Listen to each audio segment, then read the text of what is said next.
Hello everybody, welcome to the next day of IVL. Today we're going to be covering day 13 of IVL. In our first matchup here, we're going to have DAO5 versus GW. If you guys are not aware about what IVL is, or you're new to competitive scene of IdentityV, we are going to be talking about the competitive side of IdentityV. Basically, this is the Chinese server, and these are Chinese survivors competing against one another in the China region.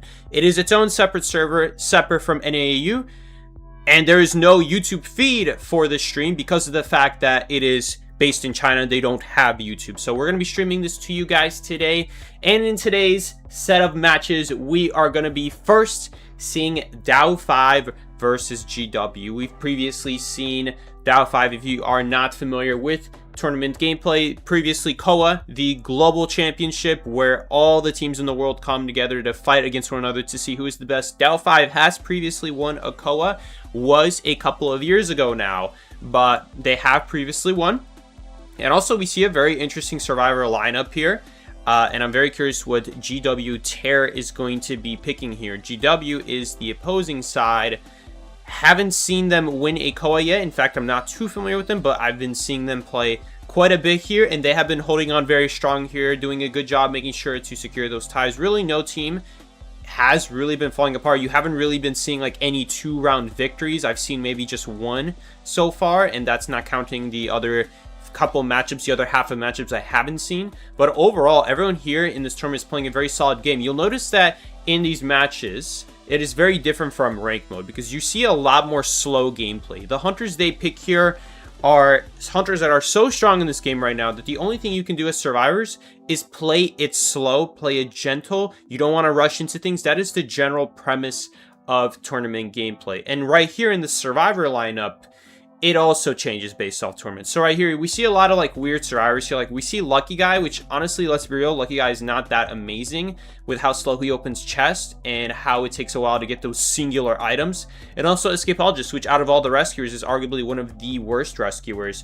Why are we seeing these picks? Because in tournaments, you can only pick 4 survivors a round, and then whatever 4 stars you pick that round are permanently banned. You cannot reuse those characters. So you can't just keep reusing the best survivors over and over and over again. You have to try to create a team that can still tie or even win while not using the best stuff. Because if you use all your best resources, like we have Antiquarian here and we have Puppeteer, which are some of the best survivors right here in terms of securing ties and potentially wins. Puppeteer maybe not so much at securing wins, but he is very good at just getting guaranteed kite time. Antiquarian certainly is a very good harasser. And Lucky Guy, no matter what the hunter picks here, they cannot hard counter him. He's always going to have at least some good item to get a tie with. Notice how I'm seeing a lot of ties here. The name of the game here in tournaments is going to be tying. If you cannot tie the match, your team's going to fall significantly behind. And tying as Survivor team is very good nowadays. Nowadays, it's considered like a win because of the fact that it's so hard to tie because of how strong hunters have become. In this matchup, though, we're going to see Queen Bee, and Queen Bee happens to be not as good against Escapologist as you might think. Escapologist is actually very good against Queen Bee because of the fact that you can block the shots of Queen Bee using the fog. It treats it like a wall that you can walk through, but that the Queen shot shots, if that makes any sense, cannot go through. So we are going to be seeing the first matchup going in here right away. You will see that we don't see full teams with borrowed time. That is because if you want to play safely, you shouldn't run borrowed time. If you want to go for wins, you should be running as many borrowed times, because if you're going for a win and you are confident in your cutting ability and you're using the best survivors like in rank, you can definitely run 4 borrowed times in something like rank match, because you're supposed to be playing the best possible survivors that are out there. So definitely competes to run borrowed time all the time in rank, but in tournaments, not so much. So good to be aware about the situation. Normally, it's perfectly great to use 4 borrowed times because you can use the best survivors to kite the best hunters. But in this case, we're going to see Escapologist kite here. Escapologist is going to try to mind game the Queen Bee here. Oh, interesting. Going to try to hide in the corner, not getting fooled by it. That's an interesting way of using the fog. I haven't thought of that. I will say I haven't thought of that. Is it that good? In my opinion, I don't know if that was so good. He has to immediately use another fog. I mean, definitely creative points. He gets creative points. And right here, the Queen Bee is scared that he went on the outside. That's why he's checking the outside first. But right here, he drops the pallet and she gets notified of that. Might have honestly been better to not even drop the pallet. in my opinion, because he can literally see where the queen bee is, and he wasn't really anywhere close to him. And right here, escapologist goes down very quickly here. I mean, it wasn't that quick. We still got like 60%, but that one cipher at 30%, that is not good.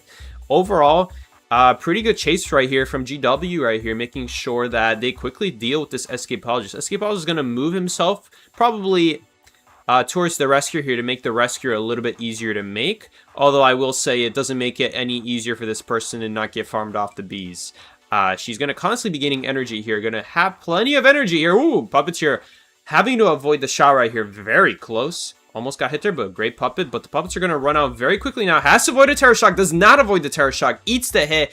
This puppet now is just one chip hit away from dying, and no one can heal him. It is Puppeteer's downside, and it's a very big downside. The fact to have your Puppeteer as your first rescuer and now no one can heal him, this is an extremely good situation for Terror. Cypher's up a lot, and not to mention, Puppeteer being your rescuer in this case is awful. Because of the fact that, what do you want to do in this situation? What did I say earlier? You want to play slow, you want to heal up, you just want to see where the hunter's going, and you want to recuperate, or recuperate, is that the word? Your resources, get your resources and your health back up. But, of course, you can't do that with Puppeteer. So Puppeteer is going to be an easy chase target if no one rescues this escapologist. The question is, can he find the Puppeteer?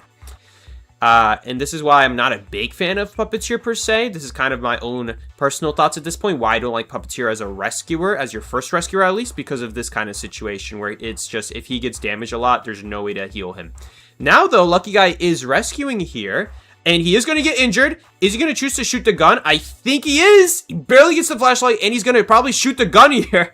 Yeah, followed up by another flashlight. This is probably the most fun part of playing Lucky Guy. Holy, if you guys don't know about that combo, try it out. It's a lot of fun. Right here, he's going to keep removing her abilities here to prevent the bees being used. And now this escapologist is going to get so much distance. But against Queen Bee, what does that mean? Not exactly a whole lot here right away. He's going to be cornered at this window. It's just going to be a... Ooh! But the hunter gets aggressive here, going to try to hit him over the window. Not going to make it thanks to escapologist's faster vault speed. Swings at the pal, misses. This escapologist is rebounding hard thanks to the Lucky Guy. And because escapologist is rebounding, the Puppeteer is not getting targeted. And now it's like a domino effect for the survivors where, because of the fact he's able to survive, now Puppeteer's not being pressured. Now they're able to get the ciphers done. Now they're actually in a very good spot. So this is very good to see right here. And as Antiquarian right here, gonna try to harass here. He can't easily pick up this survivor without the Antiquarian jumping over the paladin hitting. Flywheel gonna make sure that she doesn't take a hit right here, but she doesn't have borrowed time. So she has to be careful here. Escapologist halfway on the way to healing. Antiquarian is gonna start playing aggressive here because the ciphers are almost done. He just needs one rescue here. Puppeteer taking the hit. He does have borrowed time here, but no one is working on the last cipher machine. Oh, that is why. He's trying to abnormal. He can't abnormal. She keeps stopping it, but it's not putting it on cooldown. Ultimately, he is going to successfully abnormal. The sticks, in a way, go to waste. At the very least, it allows the pickup. But now they're in a little bit of trouble because this cipher is stuck at 50. They're basically going to need a new cipher here. Thankfully, Lucky Guy immediately works on it, but there's no way to pick up this Puppeteer without some damage being risked here, and he doesn't even get picked up on top of that. That is a huge loss for the survivors here. They could still tie this, of course, but in terms of the situation, a huge loss for them and get stuffed as well, unfortunately. A chip hit. That's a really tough rescue to make at that point. She tried her best, but it just wasn't enough. She didn't even have any stick to block the shot either, where she used all her resources trying to save an abnormal that was just unstoppable. And now the Lucky Guy has nothing to do but to attempt a rescue here. Gonna block off the Queen Bee's abilities, but she shoots before her abilities get blocked, canceling the flashlight. And now he's gonna go down. And that is gonna be an absolute dominant victory from GW there. Such a great start. And then a great follow-up by the Lucky Guy right here, making sure that he's not gonna go down. The escapologist, making sure he doesn't go down, thanks to the Lucky Guy's support by the flashlight, followed by the flare gun, followed by the flashlight. That is one of the longest stuns you can get in this game. And you know the best part about that is it's not countered by Rage. And Rage is countering the flare gun, but Rage and Desperate Fight does not counter the flashlight stuns, which is very important because you guys saw right there that we just saw no stun resistance come out of this queen bee there, because when you get flashlight stun, it's very weird, but it's one of the best benefits of being able to run any survivor with flashlight. Mainly thief and lucky guy are the only two. Really hard to find any other uses for flashlights competitively, because of the fact they just don't exist. But if you do ever find yourself with the flashlight, it is very good because Rage, which normally reduces stun time, does not affect the flashlight. Desperate Fight, if you keep getting stunned by the flashlight, will not trigger. Addiction will not trigger. So right here, basically what we saw there is we saw that flashlight stunning the hunter, right? That's one stun. Perfectly timed the flare gun right after that, right before the stun expires, to make sure that the hunter cannot move their face away from the lucky guy. And then while they're stuck in that flare gun stun, of course, Rage is helping there. But since the flashlight's not technically a stun, Desperate Fight didn't help out there on the flare gun stun. And that's just considered one stun, Desperate Fight being completely useless. Just no point of running it against the lucky guy flashlight combo with the flare gun. That's what makes it so strong. There's not a whole lot of persona abilities to stop that, really. So good work, good stuff from Dao5 with the lucky guy support, and a beautiful rescue nonetheless. Making sure he doesn't get stuffed there was very important. Taking the basic hit there was probably, unfortunately, to GW's issue. To GW's downside, not a good thing for him, because of hitting that lucky guy, put him in a recovery. Now he's able to flashlight stun him, flare gun stun him, flashlight him again, and the hunter had to use all their energy just to catch up, and had nothing left to actually kill him with. You know, I thought he was gonna corner him at that window and just farm up energy until he gets enough energy to double shoot him. That's what I thought the queen bee was gonna do. But then Terror right here getting very greedy, thinking that he can get the hit off. Unfortunately, nope, not going to get it off against Escapologist. He just vaults too quickly for that. And that's not including if he has any defense mechanism on there. If he has defense mechanism, he's going to vault even quicker because he's injured. Barely not going to get the hit off, forced to vault the window.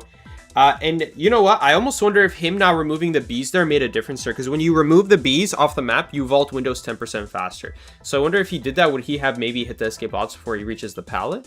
I don't think so, because he was completely relying on the Escapologist dropping the pallet, which he did not. And it's just that choice of trying to hit him at that window really turned into a downward spiral right there for Terror. GW, in other words. You know, I mean, it was still fine. He did get the 4-man in the end, but that got way too close for comfort. The abnormal saving his life there. He's very thankful that Escapologist ended up running towards the Cypher. I mean, to be fair, it's not like he had much option there. For him to survive, he had to go use the factory, and the next closest pallet was those 2 pallets next to the factory. There wasn't much option there. The only option was to survive, and it just wasn't possible. The anti-current support was not there soon enough to help him survive in time. We're going to see GW survivors come up next here. Their job is just going to be to make sure that they do not lose this amazing lead that their hunter just gave them, because this is not technically this is not a 4-point lead, guys. This is a 5-point lead for GW right now, because each survivor eliminating them is worth 1 point, and each escape you get is worth 1 point. So right here, because no one escaped, the survivor team for Dao5 gained nothing for their team. They got a fat 0. And meanwhile, we saw GW get not just 4 points, but 5 points, because you get a bonus point if you get that 4 kill, which is very difficult in this game. Getting 4 kills is very exceptional. It's a lot easier as Hunter to get 4 kills than Stars to get 4 escapes, I will say. But nonetheless, it is still impressive, and to award that impressiveness, you get an extra +1 point, which really cements your lead, if it ever comes down to points. Now, that's like NAEU tournament rule sets, and maybe it's going to change with the upcoming tournament, that specific rule. But in this tournament, in the IVL tournament, in this Chinese server right here, the rule set is we go off of who wins each round. So again, going a little bit into the tournament rules, we're going to see 3 rounds here, right? A best out of 3, in other words. Whoever gets more escapes, if you want to put it that way, or more kills, depending on the way you see it, whoever gets more kills here wins the round for their team. And of course, best of 3 means whoever wins 2 rounds, that's who wins. So in that sense, it doesn't matter your points, but the point is there in case both teams keep tying. And then at some point, one team pulls out ahead with like a 5-man, like a 4-man kill, right? Let's say at this point, the teams keep tying at this point, right? So let's say let's say GW wins round 1, but after this, everyone keeps getting the same result, right? Let's say we see 2 escapes every time. 2 escapes, 2 kills. And then we swap over to the opposite side, 2 escapes, 2 kills. Let's just say every single round after this is just ties over and over and over. That's when it's going to come down to the points. But if we can see any victories here from the GW right here in round 2, and Dow5 cannot match it, then they're just going to win in 2 rounds here. So it's just going to be a best of 3 in that case. And that's usually what it comes down to. But like I said, nowadays with the meta being ties, you end up seeing a lot of games go down to points. And that's really what it comes down to, because you'll see mostly very even games, very well played safe survivor setups right here. Just good kites, good rescues, no like stuffs. Just good gameplay, making sure that no one's kiting on the ciphers there. Which you could argue that in that case, the Survivor gameplay we saw last game was quite sloppy in that case, because there was a really awkward starting Kai. The escape just tried something there that just didn't work on the early Kai. Ended up taking a hit in the fog, eating a chip hit, and then quickly another hit. It just didn't work out for him, whatever he was trying to do there. The mind games did not work. So unfortunately for him, led to a very rough early game. Almost got out of it though, I will say. Almost got out of it, but too many mistakes there ended up costing them this four-man kill, and now they're going to be quite behind. GW though, going to lock in First Officer Archer as their first 2 picks. These are 2 very strong characters. Meanwhile, Aeroplanus is going to be just great against Goman, great against Shadow, although not popular pick in rank. He is very good against the meta, where otherwise you would ban these hunters in rank. You cannot ban them round 1. You have no hunter bans in round 1. So Airplane is going to be great against dealing with Goman, who is right now arguably the best hunter in the game, aside from Dentist, which is not currently in this tournament, but I would argue Dentist might compete with Goman for power level, if not better. I would argue maybe even stronger than Goman right now. We're also going to see Lanternist. Interesting use of seeing the Lanternist here. I would expect a Lanternist in rounds where QS is more prevalent, because having an infinite ability is very important against that hunter, since he makes games last very long. But we're going to see the Lanternist here nonetheless. She is good against Shadow. Good against, of course, the stunning hunters, because she delays that stun. Can help out her teammates with that. The only problem is that she's not so good against Opera, and we are going to see Opera Singer here. Lancers and Airplane is both not so great against Opera Singer. The only benefit of Lancers here against Opera is if you have a pallet that she absolutely has to break and cannot go around, then you could just wait last second at it, put your clone behind the pallet, and even if she swings at the pallet, you won't get injured, because you cannot hit the Lanterness when she's invisible. You can only hit the body. So if you swing right as she drops, she just doesn't take damage, and then the pallet cannot be broken for 1.5 seconds, which is combined with the time it takes to break the pallet quite a while. So that's really the only benefit she has there. As a result of that benefit, they're going to put her in a place like Factory, where she absolutely has to break that Factory pallet. So we'll see here. Aeroplanist, of course, good on Leo's memory if he can get up those stairs, but that's a big if. That's why they spawned him in the middle, so he has that access of the map. The rest of the survivors are stronger. First Officer and Archer are quite good against Opera, so they're just going to spawn them in the more dangerous spawns where you can get away with it. Honestly, Lanterns could also work as Shack, but I think Factory's just better because those window vaults take Opera Singer a long time to deal with. Right here, we're going to take a look at the survivor builds. We only see 1 borrowed time. I would say this is a little bit dangerous. You could definitely get in a hairy mid-game situation. Once one survivor dies, if the Opera Singer has already existing pressure or someone dies on a Cypher at some point, this can get very scary. Or if everyone's at full health, right, then it's going to be very difficult, because now whoever she goes after, unless it's the first officer, is just not going to have borrowed time. And not having borrowed time, this many non-borrowed times, is going to be very scary for sure. Hey man, this is round 2. Yes, this is the second half of round 1. Second half of round 1. Gotcha. Oh, what's the score? Mickey, I'm trying to commentate here, Doug. After, okay. Just message me. All right. Yeah, I got you. So right here, we're going to be seeing Opera Singer going straight after the airplanes. It is the weakest kiter here. Opera Singer going to purposely sacrifice her dash here, knowing that there's not really anything amazing to dash on. So that way, I guess this is slightly faster. So she's going to do this instead. And right here, gonna just constantly follow the airplanist, but there's not a whole lot of good dash spots. He's actually gonna go back here, knowing that there's really no good dash spots, and he's gonna, again, do the exact same thing. This is gonna waste a lot of time, and I think he has his ability almost back here. The question is it gonna be on time? 1 second remaining. Oh, that was a drop down hit. That was a drop down hit if she didn't charge attack right there. Whew, okay, that was a little bit close. I will say, very lucky that she chose a charge attack there. Because if she just swung normally, oh, I guess there's no way though. Okay, by the way, really nice hit, but right there, we'll get to that later. Why she can't actually drop down hit. So you know what? It's fine.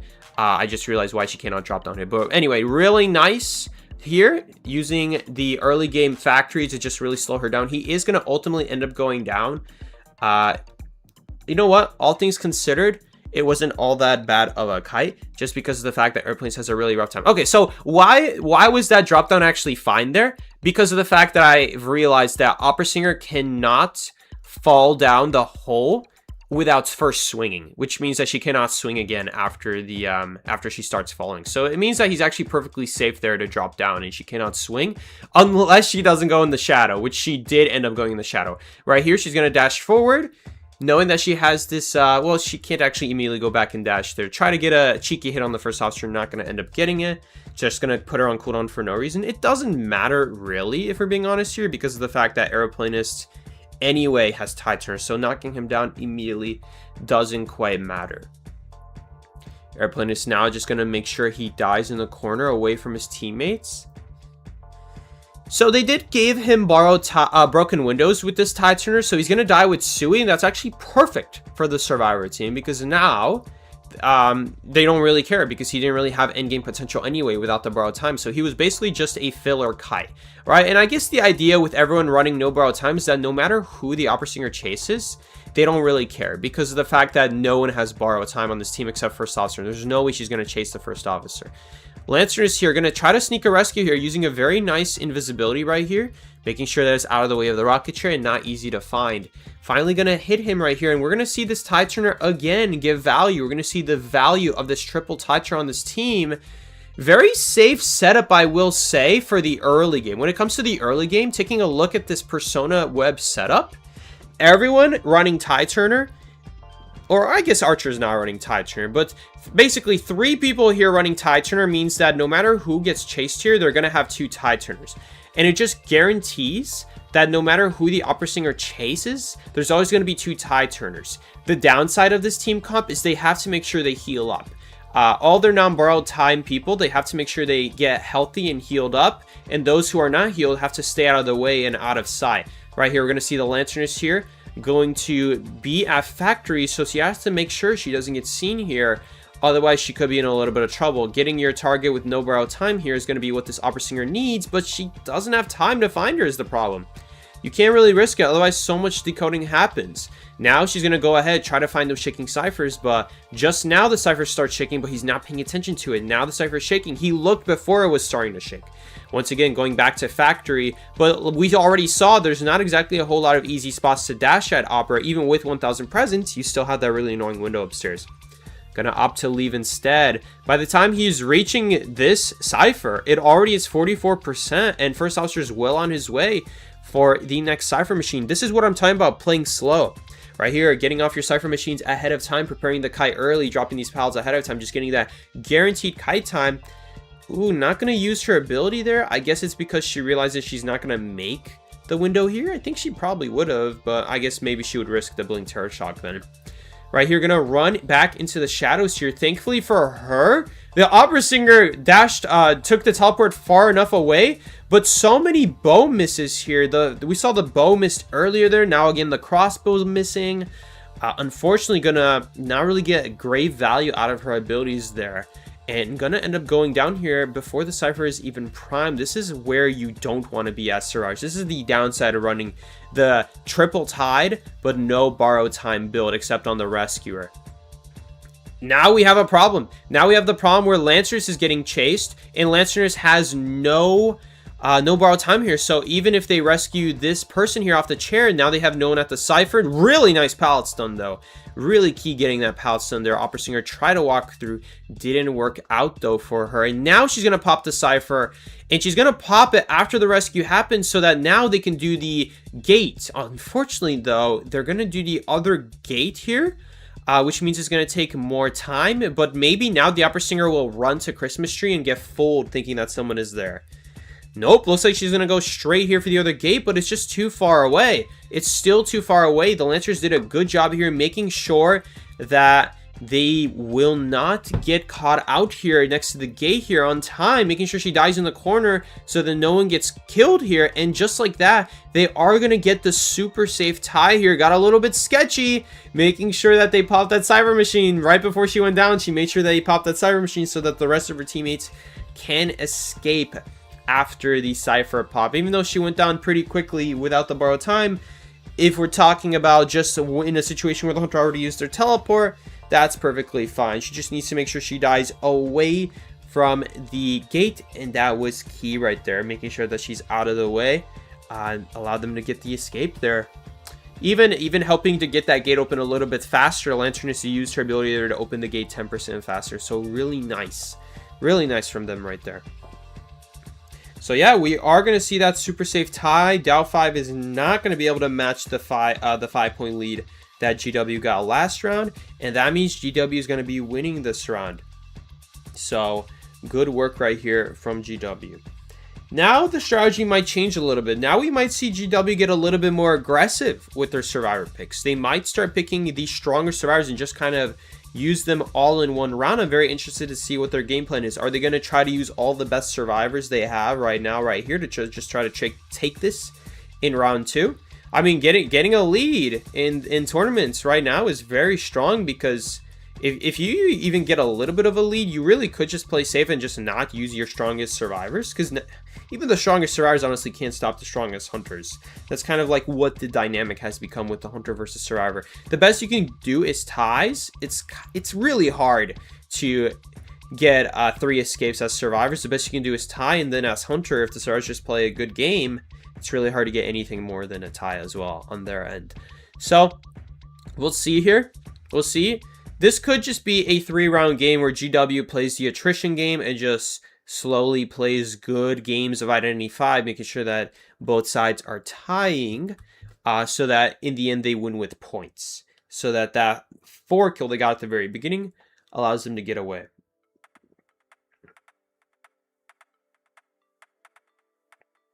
All right. So we're going to have Miki come on in now. What's up, Miki? Hello. Welcome. Am I now able to be here? Yes, Miki is our co-commentator here today. If you guys aren't familiar with Miki, Miki's been a long time. Just like a secondary person of the channel besides me. I've had him on the channel the most amount of times out of anyone, on voice call, on ranks definitely, and on other games as well. And we're gonna have him co-commentate with us. So how you doing, Miki? I hope you're having a good night. I'm doing good, man. I'm having a fantastic evening. I had to take care of something that has come to my attention, but I am here now. What's coming to my attention is that GW has the lead right now, right, Psyche? That is an upset currently, as GW is known to be more of a little bit of the underdog team. Dow5, a little bit COA winner previous and all. So they got a big reputation on their hands, but is it going to get taken away by GW today? I was very pleased to see that GW does have that lead right now, so I can't wait to see how this unfurls. Like you. Indeed. We saw GW here have a very strong hunter game. We saw Lucky Guy get a little bit of a comeback with the flashlight. Lucky Guy flare gun combo, which was very good. Almost brought the survivors back in, but it ended up resulting in a 4-man, because they just ended up overcommitting so much to escapologists that they couldn't keep alive, and Abnormal sealed the game for them. And then GW just played a really good game of IdentityV, making sure that they just get that super safe tie. Did you see the matchup, by the way, Miki? Oops, I should probably not do that. Oh yeah, I was watching the matchup. It was really good.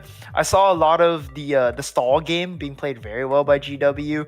Like I said, you highlighted really well that the risk of no borrow time is the fact that the hunter has a clear win condition when he kills his first target. Because if y'all don't know, killing someone no borrow time not very good because you won't have the cipher pop, you won't have anything. But luckily, Lanternus was able to utilize all the resources of God Kite right there to her advantage to stall out for the fact that she does not have the borrow time to compensate, rather, I'd like to say. And yeah, I did think that was very, very impressive. So yeah, how's everyone here doing tonight? I'm pleasantly surprised to see how this set is going here. And yeah, Dow 5 honestly has been tearing it up, in my opinion. I did commentate one of the previous sets of Dow 5 with Psyche here on the channel. If y'all didn't see that, that is gonna be in his live playlist. I don't know if it's in like all his past streams, but it is gonna be live. But speaking of live, right now we have live are the map bans. Leo's Memory auto ban. By the way, Leo's Memory for round 1, pretty cool, pretty cool. Moonlit ban, get that clownery out of here. This ain't no circus. This is the big leagues. Dow 5 putting a stop to Moonlit River Park and all the shenanigans that may want to be there. And GW is saying we're taking it down, and it's going down in Chinatown. All right. So GW having the lead. I am quite surprised that they are not the ones who are able to just ban, and Dow 5 would do the picking, because honestly, in other competitive video games, traditionally you have the loser of the first round do their bans, and then do their picks, and then the winner will do the bans, because you want to give the losing team or losing player a couple more options, aka all the maps that they could work with here. But yeah, it looks like GW is actually going to earn themselves that map pick right there. Alpha Creature, I promise you do not want to hear me freestyle, but I want to see these players freestyle on the map with their absolute good skills. We got GW on the survivor side starting it up right here, booting up all of their survivors, booting up all the resources, downloading map files, the ones you have to download twice, even though it says, hey, you downloaded them, and then why do I log back in and I gotta download them again? But hey, that's fine by me, and it's clearly fine by Suda here, who's gonna be hunting. And we got the fan art, and as y'all don't know, that is a new character in the Cryptic Notes game mode. I wonder if you guys have been playing that game mode. I have not, but you're missing out then. You are missing out. Oh really? Am I now? Yeah, it's really fun. It is really fun. Maybe we should play on the stream sometime. Yeah, we should totally play on stream. It's really good. Oh my god, someone's got the meteorologist crossover skin. I forgot the name of it. Freerun? Yes, I think that's either supposed to be the little girl Koa skin or the Freyrun. I think it might be the no. That's little girl Koa skin. Freyrun has the two ponytails typically. Bro, anime nerd, of course you know that. Freerun's good, bro. If you watch I did hear a lot of good stuff about it, and like the story sounded so sad. Like, it's so interesting to me. I really like the story when someone was talking to me about it, how like the story's about this girl who falls in love with a guy, but she's immortal and he's not. It would be interesting to watch it, like how the show ends in the end. Are you familiar with it? You familiar with Freerun? Yeah, I am actually watching the series with my sister right now. It is a really nice, endearing series, and it has such a good opening from YOASOBI, a very popular J-pop group notorious for making songs like Race Into the Night or Idol for Oshinoko. So yeah, I thought Idol from K-pop Demon Hunters? No. There's several idols. There's Idol by BTS. You got me happy, bro. There's Idol by K-pop Demon Hunters. There's Idol from yeah, exactly. Freerun, very, very good. But also very, very good are these players. Psyche, go ahead, tell us about these players. So, going into the second matchup, or second round, I should say, of the first round. I don't personally know these players. but I do know they played really well that last game. Right here, Survivors making sure to just play a good game of IdentityV. Now, what does that mean in the tournament sense? That means actually not 3-star kiting like you might think. In rank, the point of the game is to win, right? That's why you're running all those borrowed times. Because the point of the game is to win. The point of the game is to practice your kite, and it definitely is possible to kite those Hydra hunters, those high tier hunters. And even as a decoder, if you have great routes, good understanding of the game, you can totally 3-star kite hunters and take out that borrowed time and win. Mostly because of the fact that you have 3 hunter bans, you can ban the strongest hunters. But in rank, while you have that luxury, in tournaments you do not. So you have to go for safer strats. You can't take 4 borrowed times. You want to play a little bit safer. You want to guarantee a good first kite so that your teammates are able to get enough ciphers done to secure a tie. And that's kind of the name game right here. And we saw GW did that, staying away from the ciphers. Make sure to kite long enough just for a tie. Now, like earlier where we saw the escape balls just die super quickly, we saw right here the airplanist lasted much longer, enough to get all the ciphers evenly at about 65%, unlike earlier we saw like a 60 and then a 30 because the rescuer is just a little bit behind on it. Someone probably had to rotate. Here though, we're gonna see a kind of a similar team setup here. Again, we see that strong survivor, these 2 strong survivors, like we got Puppet and we got Matador, 2 very strong survivors in tournaments, but then we got Mercenary here, which is actually going to be fine here because they banned Goman. Goman is the strongest against Mercenary as the rescuer. If the rescuer's Mercenary, Goman is best against that.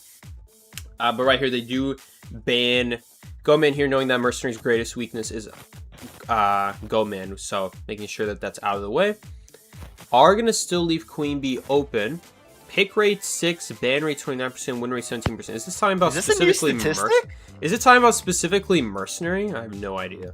I think so. I think they're talking about character pick rates and ban rates and stuff. So I would love to see the use rate of Queen Bee right now if they could get that statistic, because we've been seeing her quite a lot. And Psyche, this team looks pretty hard to kill.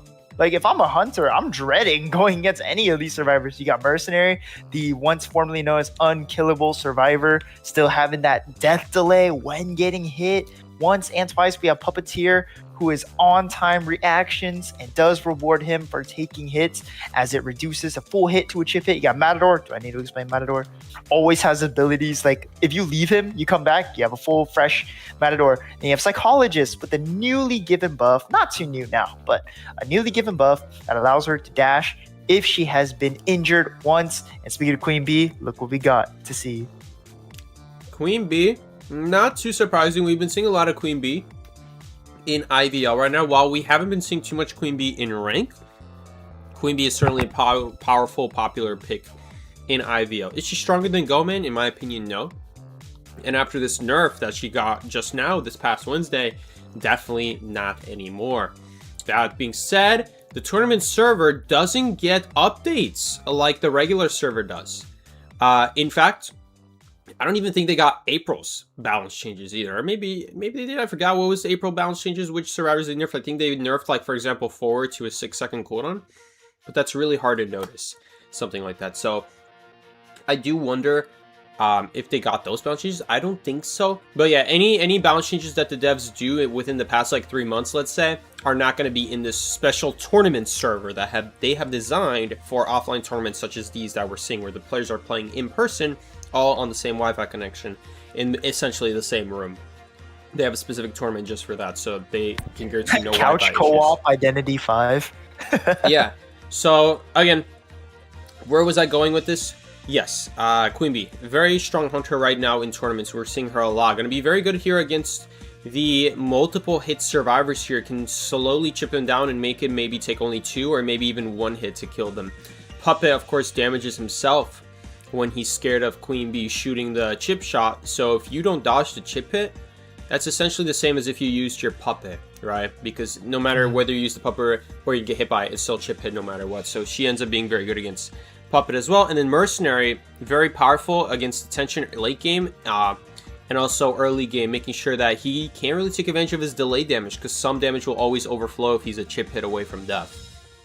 and then he will die immediately when you knock him down. Speaking of being away from death, away from these death is the survivors right now. So we'll see with the death looming over them, buzzing it her way over to the greenhouse 2-story buildings, chasing Winter, which is the Matador. This is not a favorable matchup if you're Pseudo over here. Matador with many resources to dispose of yours and able to use his capes. And right here, Winter's doing a really good job using the heights here to make sure that the Queen Bee is not able to farm a beast here. Is he going to catch her going around though? Not in time, it seems like. Enough of it in time to not get hit here by a shot, but it is very scary how close she got right there. Gonna definitely catch up some distance right here. Tries to dodge the shot. What a great prediction from the Queen Bee. Matter's in a sketchy situation here, and thankfully not gonna get hit there, but now he gets hit here again. And he doesn't really have anywhere to go. Just the physical. Yeah, you're right. It's like he's got nowhere to go. He's got the Queen Bee all up on his butt, and he's going to use the Painter ability to bail him out, the Gaunera. And but where to go from there? You're cornered, and this Hunter is right on top of you super quick and is charging abilities rapidly at a rate and got you in a narrow area where aiming them is no hard feat whatsoever. But Winter doing everything he can to keep this kite and the dream alive. Gonna dodge that hit, but going to take a physical and going down. A pretty good kite. Honestly, all things considered, given how bad the situation was starting to look like at this pallet area, which is not all that good. Wow, he did a good job making sure he didn't go down quickly there, because that could have very easily gone a different direction, or the Matador, not a good one at that. Abnormal on the Cypher right there, and reciprocate all the way back to the chair just to make sure line doesn't get any sneaky good combo. Rescues. Yeah, I'm not gonna lie. The reciprocate, the abnormal into the reciprocate true combo is looking like it's pretty good here for Suda. I don't know. I've never seen that strategy before, so it was very interesting to see for sure. And this is a great rescue right here. This is right before half, and the Matador ability is able to come up here, taking him to this window. But again, reciprocate gonna stuff any attempt of a rebound. Winter gonna take the full presence chip to the head. And a mercenary is within view here, but the ability comes out again. The Gaunera forcing a double vault, slowing down this Queen Bee's pursuit. And even though the distance isn't grand, the corner cutting is what makes this so important. Look, cutted quarters means that Queen Bee cannot take these free shots. Forced to break these pallets, the rebound is more than long enough as it has gone past Ty Turner. Dodges the chip, the rebound is still going. The dream kept alive by Winter for such a long time. But wow, Winter, what a kite, man. Can we just talk about that, like, play on the window, by the way, right there? He vaults it, fakes that he walked away so the Queen Bee thinks it's safe to look at it again, and then he vaults back. So now that does two things. A, baits her to look at the window, and B, makes it so she vaults away from him. A really annoying combo there, going against Matador. Makes it so that you vault away from the Matador while he goes right behind you. And you gotta vault the window twice. Very good combo. Some glimpse of classic Acrobat right there, Psyche. I remember the Acrobats used to do the same thing. They would pump fake that they're leaving the window, and they would white ball into the Hunter while they would vault, and they would vault so slow into the wrong direction. Yeah. Just very amazing. Similar right there. We're gonna see another ability coming out. So many abilities coming out from the Matador. It's like he has endless amounts of these abilities. And right here, it's like he does have endless abilities. He regenerates them. I mean, even how quickly this Queen Bee is knocking him down, he's able to just get these abilities constantly. Like, just as soon as he's off the chair, he has another one every single time. And it really is draining a lot of time, to the point that the survivors have not one, not two, but 3 different ciphers they can work on. I mean, there's just no way she's going to be able to stop an individual cipher. He is on the half-health mercenary, though. Oh, not a great elbow pad there, because there's not really going anywhere here. The pout's gone already. Line not knowing that, or maybe he does, but he doesn't really have anywhere to go anyway. Another elbow just pad. Trying to get away from the cipher. Stalling out the inevitable, but yeah, getting away from the cipher, very important thing to do here. Gonna go down, but look how far the ciphers are and the survivors are. It's a little concerning that the survivors are this far, because Queen Bee is a very mobile and agile hunter, but she is going to chair all the way in the back here, providing more time for Fox 9 to get into position for this rescue. And this timing is quite good, because despite the teleport here from Suda, the rescuer is already ready, and they are already planning on their next steps. Psychologist going to take the next chase. Absolutely. This is not a comfortable position to be in, no matter how you look at right here. I mean, the mercenary did his job. Took him away from the cipher machines. But now they gotta walk 5 million years to be able to come back to those cipher machines. There's just gonna be nothing done while the psychologist is slowly being chipped to death. And now, this is the slight problem we have. They kind of three-ciphered themselves. There's not really any cipher that's not next to each other. And when it's Queen Bee we're talking about, it is not that hard to just go in your full presence Bees and just check on cipher to cipher right here.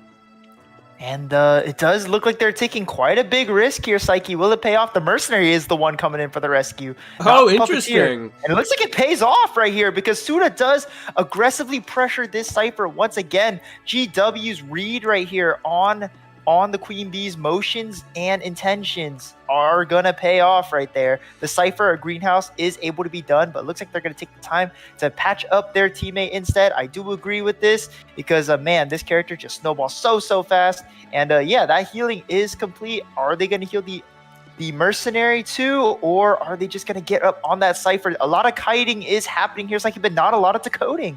Yeah. We're finally going to see the psychologist back on the cipher machine, but that's the cipher with the least amount of progress. Don't get me wrong, though. That decode speed is looking insanely juicy right now. She's decoding insanely fast. Going to purposely... Another teleport?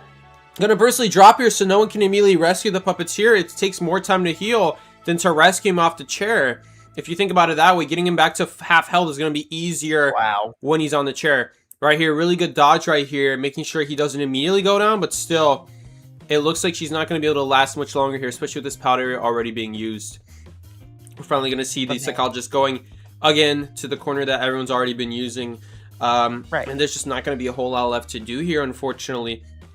Gonna mean that pressure from Suda, man. Yeah, he's putting good pressure, but the problem is that they did manage to get the cipher done anyway. It looks like they opted to just let the no, they did heal the mercenary in the end. It looks like here. I actually don't remember what they did. Ooh, oh no, Puppeteer uses the self heal here, and yeah, we're gonna see the pop here. Gonna not risk it with the rescue, and just gonna try to take this one escape here. Maybe get a 2 escape if they can sneak a rescue. No, they're not risking it. They're just gonna get this 1 escape here. Wow, played well by both the survivors and the hunter survivors, like you said, with the correct amount of ciphering to get it done despite Suda's pressure, and Suda just putting people on the other opposite sides of the map so efficiently, guaranteeing him the 1-man escape instead of a tie. This is a great way to start if you are Dow5's Suda right here. Definitely, for sure. It's gonna bring back the points a little bit from that 4-man kill they got earlier against themselves. Dow5 right here getting 4-man killed by GW. Now it's going to help out get the favor back towards their side right here. So, I mean, but they still need another 3 escape here just to even out the points and also win the round. I mean, they could just go for the winning the round strat here. They could just try to get a tie here. The survivors of Dow5 could try to get a tie right here, and that way they only need to win round 3 instead of focusing on the points. Points are looking points are looking closer together now, especially because GW opened up with 5-point lead with their Goatman, I believe. Oh no, their Queen Bee, I think. But yeah, they used their Hunter and they got a 5-point lead, and there was a significant gap there. Tying up the round was fine for Dow5, but this win looking kind of good for them. We're only going to see what the survivors are able to do. And remember, this was GW's map pick. And who knows, man, I'm just saying, Psyche, you don't exactly pick Chinatown for your survivors. So what do you think they have up their sleeves? I mean, Dow5 just has to tie here. Dow5 just has to tie here and they win the round. They don't have to 3 escape here. It's not like it is in NAU where it's based off of points anywhere after round 2. No. They just have to. They can just tie this round, and then they can. Or they can play it like it's round 1. Yeah. So they can essentially play like it's round 1. Just win this round, and then it'll be 1-1 again, where both sides have won a round, and then they just need to get one more 3 kill with their hunter most likely. Another tie, and even though they'll be down 1 point, it doesn't matter because they won the best of 3. Even though we saw that huge 4-man kill and that huge point lead. If we see, the math works out to be that, for those wondering the math just ends up working out to be that in the end Dow5 would be down 1 point, but like right here we see right now they're down 3 points right here. GW's up 3 points, but that doesn't matter if Dow5 ends up winning game 2 and game 3. So If they just get one extra escape over Dow 5 in round 2 and round 3, they'll be 1 point down, but it won't matter because they've won the best of 3, and that's the priority. Is that if someone is getting better results than the other team, then that is what gets priority. The points will only come into effect if both teams keep getting the same results. Like right here, we saw a 3 kill. Then now we would need to see GW get a 3 kill of their own to match it, and then it would just be a tie, and then no one wins this round. So it could be that as well. Right, GW of course has their own game plan. Hunters are more likely to 3 kill here, especially on a map like Chinatown. So I mean, it would be huge if Dow 5 can get this tie here. Not going to be easy at all. It's a very difficult map for survivors to play on, but it would be huge if they could. And then if you're GW, a tie here would be perfectly fine, as you would still be in the lead with the points. I don't know if that's going to be a factor based on the new rules in round 3, but I assume there's going to be some significance to having even just the slightest point lead. And as you can see, there's a very nice female dancer cosplay right there. And of course, I mentioned it every time, but I'm pretty China, sure that's the Gardener. marketing- That's the Gardener S tier skin. I'm pretty sure. That's Gardner. Yeah, that's supposed to Wait, be the Gardener S tier skin. Which one? There's a Gardener S tier skin where it's like kind of like a sleeping kind of skin, like a nighttime kind of skin. It's an S tier Really? skin. You can see it. It's a limited, yeah. Yeah, Oh, I could okay. tell Is it because she new? had the moons on them. No, it's not new. It came out like 2 years ago, something like that, maybe more. Do you know the name of the skin so I can look it up? No idea, but it should be pretty easy to find. Dude, because I thought it was the female dancer one but had the stars around her, because that also looked like it. But again, like before I got to mention, yeah, China again marketing off of whiteboards. Whiteboards being apparently really good merch. Maybe the US ought to pick up a thing or two. Maybe we get some whiteboards. Wait, no, they would not be able to show them on camera. US fans are a bit obscene. I mean, soccer matches. It's Can you not like imagine? it really matters if we're being honest here. It's because just China Yeah. has a different culture than the United States anyway. It's not like it probably matters. The whiteboards is really neat though. What do you think about that, by the way? I really like the idea, like they let the fans like express themselves. Usually really cute doodles. There's like obviously some like go fan support, like cheers and stuff like that on the whiteboards. What do you think about that? I think that's really cool. that they Yeah, I adapted like it. that. I like the idea of it. It's definitely very different than what we're used to seeing. I like the idea of it. Don't get me wrong. So it's still cool nonetheless. I appreciate it what they're doing here. Yeah, I really like it. And like I said, China's memes elite. Like I don't know where they get all these images of these players or these edits that they do, but man, the fan support in China is unmatched. But speaking of matching things together, Dow 5 gonna be needing to win this, hopefully, or like Hopefully. a tie. Yeah, like like they need to match the effort that Suda put in, and gonna have to hope that his win was not for naught. There's no cat Against- in here. Just me. No way, Mikush is here right now. No, bro. that's the black cat. She's meowing. Kicha's meowing. Oh my god, Kicha, my favorite. My favorite cat is here. Oh my gosh. Oh man, she's here. She's here and she wants attention.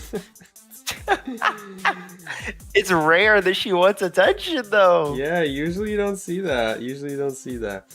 Anyway, we're just gonna be waiting here for the matchup to begin shortly. We'll see here in the end what ends up happening here. Again, it's Chinatown. It's not easy to get the tie here, but if they can, they're gonna win this round, and I'm sure they're gonna try to pick a little bit even of a better map after this to make it a little bit more likely where their hunter can be comfortable on, but still where their survivors can easily get a tie here. I mean, who knows? Maybe they are very comfortable on Chinatown. Maybe you can pull off some teamwork, because on Chinatown you really kind of got to work together if you're gonna get a winning like a tieable kite here. I mean, it really depends. Sometimes you can get a tieable kite just because of the hotel, but most hunters are not going to chase there, obviously. But yeah, there's a lot of also hunters that are quite good on specifically Chinatown. Clown is going to be a viable option. Wax Artist, another viable option we see often on Chinatown. We've even seen someone like Pepe run Naiad on Chinatown and have great success with it. Hullabaloo, obviously a great hunter all around, but pretty good on Chinatown. Can fly up those stairs, can fly up the ramp, and just closes the gap so well on such a small map. where warp might be enough to cover both gates in your end game. You don't need to bring stuff like trump card. Maybe you can even afford attention. You never know. I've even seen Nightmare played here. Like I said, Psyche, a lot of hunters are on the table, but what's not on the table are the Mercenary, First Officer, and the Lanternist, as those are the first 3 bans from GW's tier. Tier? I don't know. I just say tear at this point. Tear, I say tear because he's tearing through these points. Interesting that, by the way, he picked double rescuer here as the first 2 bans here. Gonna force them to go Gravekeeper here. Triple. I don't know about that. I don't know about that because Gravekeeper is one of the best rescuers here that they could possibly go. Is there a hunter here he's thinking of that Gravekeeper just would not be good against? Hullabaloo is my first thought. Hullabaloo is my first guess that he wants to go Hullabaloo, and Gravekeeper is not that great against Hullabaloo. I mean, you can still get a 3-star Kai. Don't get me wrong, Gravekeeper is just such a versatile survivor. But good against most of the big 4. He's just very good against Gravekeeper because Gravekeeper relies on that recovery time in the shovel, and without that, you're kind of in trouble because you're still going to be within those colors, within those Hullabaloo clones after a shovel happens, and that's going to be your biggest downfall as Gravekeeper. Because I mean, it's the only one that makes sense to me that you're going to double ban Rescuer when a really strong Rescuer anyway gets to be used. Like, a team only needs 1 Rescuer, so unless you can ban every Rescuer, they're always going to have a strong Rescuer. The only one I can think of, Hullabaloo, Gravekeeper. I just don't see any other reason you would ban these 2 Rescuers, which are arguably worse than Gravekeeper. Again, unless it's exactly Hullabaloo, which maybe it is, because he banned Lanternist, and he banned Coordinator, which is like a safe, like, hunter you play against Hullabaloo, especially when right as he's trying to use his clones. No, yeah, absolutely. Coordinator, the 3rd ban here, so not the double rescuer ban, Psyche, but the triple rescuer ban. Opera gonna be instant ban here by Dow5. What can we expect to see here? Definitely not gonna be a clown now. Like, I guess Opera Singer could have also worked against Gravekeeper, but I just feel that First Officer would be better against Opera if that's what they're worried about. And it is going to be Hullabaloo. It's the only hunter that made sense. It's the only hunter that made sense going into this team comp. Or just based off his bans, it really became obvious there what his hunter was. You're kind of I don't know if I can say like a misplay, but it just made his hunter very obvious. I'm sure these survivors probably had an idea of their head, like, why would he ban double rescue and we still have a very strong rescue? He's probably going to try to counter our 1 rescue that we have left, which is Gravekeeper. Otherwise, with all these strong rescue options, there's just no reason to ban Mercenary, First Officer, and Gravekeeper is literally stronger, if not as good as them.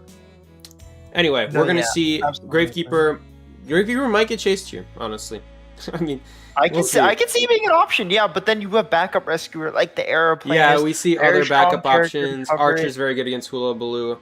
I mean, if anything, it'll at least help him on the double hit rescues, at the very least. You know, he might not have to. It doesn't mean he has to chase him first, but the idea is it's going to help him throughout this game that you have a Gravekeeper instead of like Mercenary or a First Officer. Hullabaloo not having too hard of a time getting a double hit rescue, especially because he knows how the survivors are forced to rescue like pretty much immediately. Because if you waited on a Hullabaloo, he would just kill you. So like, yeah. Having that advantage right there means that you often see Hullabaloo get double hits almost like a win condition because he goes after them very, very hard, and then he either uses warp or a dash and lines it up with a lot of obstacles to just catch up right to his target anyway. So yeah, Hullabaloo does utilize that as one of his strategies. As you can see here, Peeper trump card is going to be the play. No detention on board here, but yeah, we'll see how it goes. Wanted order, I do agree here. With a really small team-ish, it's pretty easy, not team, small map-ish, it's really easy to scout out this rescuer and cover them with your speed. Absolutely. We're going to be going into the next matchup here, guys. Seeing how this is going to go, I mean, again, kind of an interesting survivor ban selection there, but I mean, every hunter to their own. You never know. This might work out here for him. All right, let's see if it does. Psyche. Tear going on a tear here, hopefully in the Chinatown, searching for his first victim. It's gonna be Unicorn on the Archer, going to again the 2-star, but nope, never mind. He's like, I'm out of here. I'm not chasing that. And he's going after, looks like going after Chen instead. Utilizing the Hunter's Instinct is going to look down, has the trump card persona, so Hunter's Instinct gonna come with it. And I didn't realize how generous it was, Psyche. He wasn't even looking hard down. He was just, you could Yeah, still it's see pretty Psychologist in the generous. peripheral.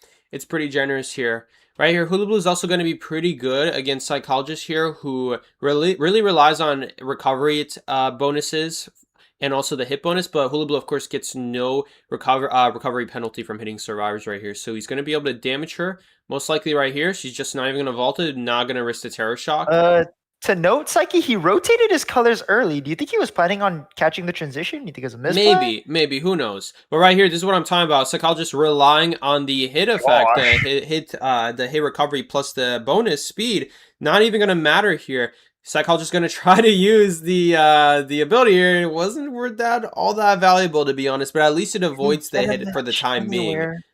He does have 1,000 presence here. He's going to jump over this wall, and she's got broken windows here, so she's not going to go down anytime soon yet. Oh, and she does avoid getting double colored hit here. The pal boost dropping it on herself in this situation is very good because he doesn't end up getting the double color. But runs straight away and is going to force a rotation. That's it. He can't kill him. Alive. He messed up. Oh, wait. Nope. There we go. The clone does end up coming up. It buys a little bit of time. It does buy a little bit of time. That's every second. I will say, yeah, that was pretty good. Got 2 ciphers done and almost 3, as you could see. And both the final ciphers have been started, and they're rising. Psyche and Non is going to be the one going in for this rescue on the Gravekeeper. Indeed, Gravekeeper, of course, though, getting spotted from early is going to mean this is going to be a lot easier for Terra to take down. If he can get these colors going on him. But a sneaky rescue comes in. Looks like Gravekeeper asks for backup support. And just like that, now it's not even going to be his problem anymore. Now the Hula Blue has to go back and go after the Psychologist. And he got no damage on anyone except the Psychologist. This is going to be very good here. To make matters worse, Psyche, no damage on the board other than the Psychologist is going to be really good for the Dow 5 survivors right here.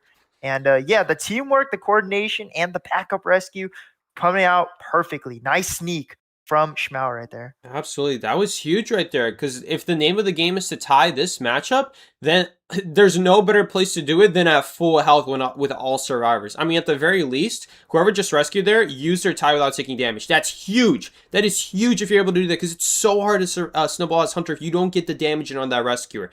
But Gravekeeper now, again, at the very least, Gravekeeper's in a better position than before to rescue, but he might get double hit here. But the survivors here are going to split up. Very smart of them. They're going to communicate to each other, hey, I'm going to go left, you go right. And it just forces the Hunter to make a choice here now. And look at the ciphers, Psyche. The ciphers are rising, and Unicorn is in the area to create some pressure to make sure that he can't balloon instantly. Doing his job is Unicorn here. Wait, but the cipher is left unguarded and is going to get abnormal for good measure. Tear. What a huge find from Tear. And now Unicorn gonna have to put on some pressure right here, hopefully to keep time for that cipher to get done. Not necessarily having to get Chen saved here, but just needing to put Tear in his tracks. Boom, there goes the shot. Stuck in the corner is Chen, but perfectly fine. This is all you wanted. Just need to buy some time for that cooldown. A crossbow shot is available, but the regular shot is not going to be available here. 3 seconds left. Will he shoot him before he makes it to the chair? Gonna wait for the shot. The cooldown is now down. He can't shoot him. Stand still because every time she struggles, he wasn't able to make it. Good shot right there. Not going to make it to the chair. Chen just dying in such an ideal position for the harassing to go down. Psyche, the last cipher is 85 and rising. Chen goes down once more, and the archer is unable to get the shot off. Unicorn doing more than enough right there for his team. And the trade's abnormal, Psyche. There is no teleport on the board. No. And at this point, the ciphers are done. That was really good job right there from the archer. Almost saved her teammate's life. Oh my god, the movement. But, Unicorn, I mean, this Hula Blue doesn't even have detention either. Does hit the crossbow here, and because Hula Blue moves so fast, he's just going to quickly rise on laceration. Going to try to corner here before he stops moving. And now, it's just going to be a waiting game. Hunter doesn't have detention here, but we know how fast the colors can stack up with Hula Blue. With 2 clones here, he can do a lot. Unfortunately, she's not going to hit the heart shot, and she is going to go down as a result. Had she made that, maybe she would have gone to the dungeon. Hard to say. Dungeon's right there. Yeah, hard to say, but it is hard to say because she didn't quite have that broken windows boost yet. Only the pallet boost. So had it been for them, maybe she could have gone to the dungeon. Who knows? Psyche, that is all they were looking for. All they were looking for was that tie, and tie they did. Dow 5 gonna win round 2 quite convincingly right there. Excellent teamwork, excellent communication from the survivors, and overall Unicorn. Wow, man, way to buy so much time for your team. Absolutely. That was really impressive right there. The Archer just making sure that her teammate stays alive, at least enough for the Cypher to be finished. That is very powerful on her end. Because even if you don't manage to keep them alive, your job is to just make sure that Hunter does not have time to stop the Cypher. Because if he can stop that Cypher and get on top of it, it's going to lead to a domino effect where he's eventually going to have time to then abnormal it. Because of course, if you sit on it, eventually it'll allow another abnormal, and so on and so forth. So making sure to stop that early at the root before he's even able to stop the Cypher himself was very important there. Would have been nice to keep that guy alive, but without borrowed time would have been very difficult. Of course, though, without the tension on the Hunter side, could have meant that maybe the Archer like takes a couple colors and then runs away. Maybe shoots another shot, a goodbye shot before she leaves. The Goodbye shot. The aeroplanist right here with a solid 10 seconds kite time, guys. Solid 10 seconds here. Only kited for 10 seconds? Clearly, Psyche, that clearly throwing. means that he was not doing anything for his team at all. He totally didn't get a free rescue that led to the survivor success, right? No, Bro was not locked in, guys. Bro was not locked in. What a shame. We call him a Cypher drone, 221% glued to the Cypher. He loved that Cypher. Oh yeah, you bet he did. But right here, we are gonna see that game that we were talking about, the what's it called, that tie that we were looking for to make sure that they do end up winning the round. And just like that, we do see the tie. Not easy. So you see right here, we are still down 3 points, and we're actually going to be down, actually, I think yeah, so if Dalfa gets one more 3 kill here, there's going to be down points, but as long as they can keep getting ties going on here, it's actually going to allow the game to be in their favor, and they could actually end up winning the round overall. Gonna take a look at the highlights right here. We got Winter's really good tight-knit kite. Honestly, some fantastic tight kiting from this player, putting himself in such a scary situation, but able to kite pretty long despite that. And Zigzag Suda's Queen Bee, really good at putting on that pressure, really quick. And the stairs being pretty good against Queen Bee. I really gotta take note of that. I'm not gonna lie. Stairs equals being Queen Bee. Here comes Tear, putting on a Tear right here. Getting his first kill on Chen. But Chen doing a really good job to extend his kite quite far. Like, I thought he was dead at that pallet, but he made it work. Just talk about knowing how to counter a character right there. And of course, we gotta highlight Unicorn. Unicorn buying so much time for his team, turning Tears abnormal into essentially a really risky decision. Like I said, abnormal, quite risky there. But yeah, it's gonna go to Dow 5. Absolutely. That was great from their end right here. But the question is, can they finish it off with one more 3 kill here?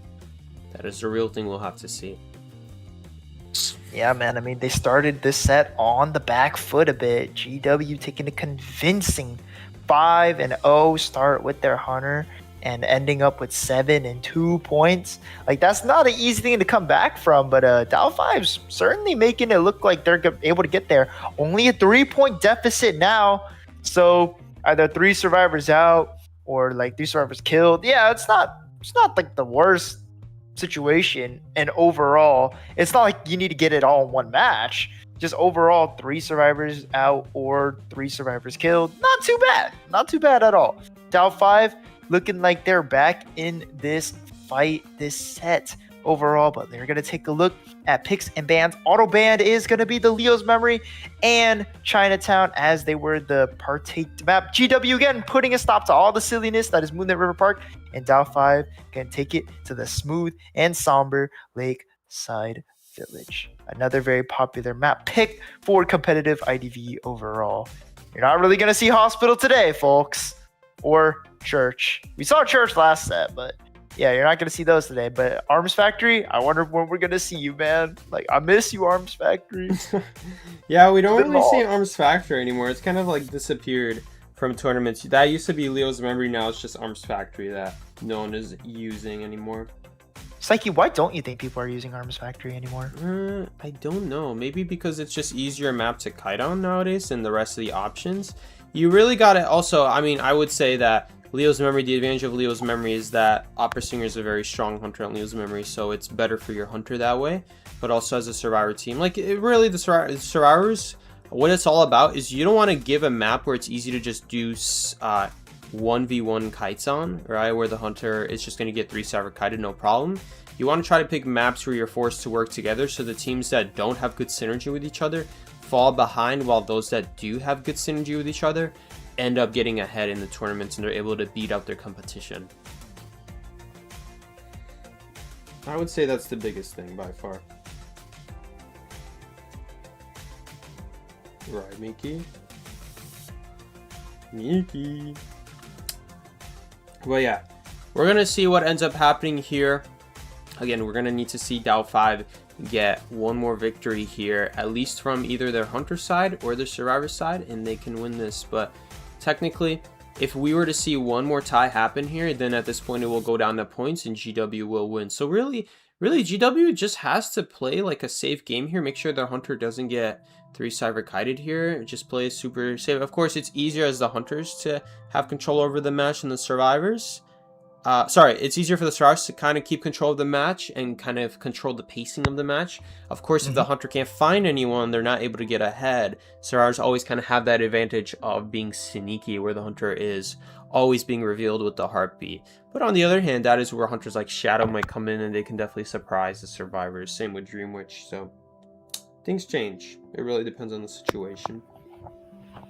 But yeah, it's a shame not to see Arms Factory, as it is my personal favorite map in the game. Like, I love my kites there.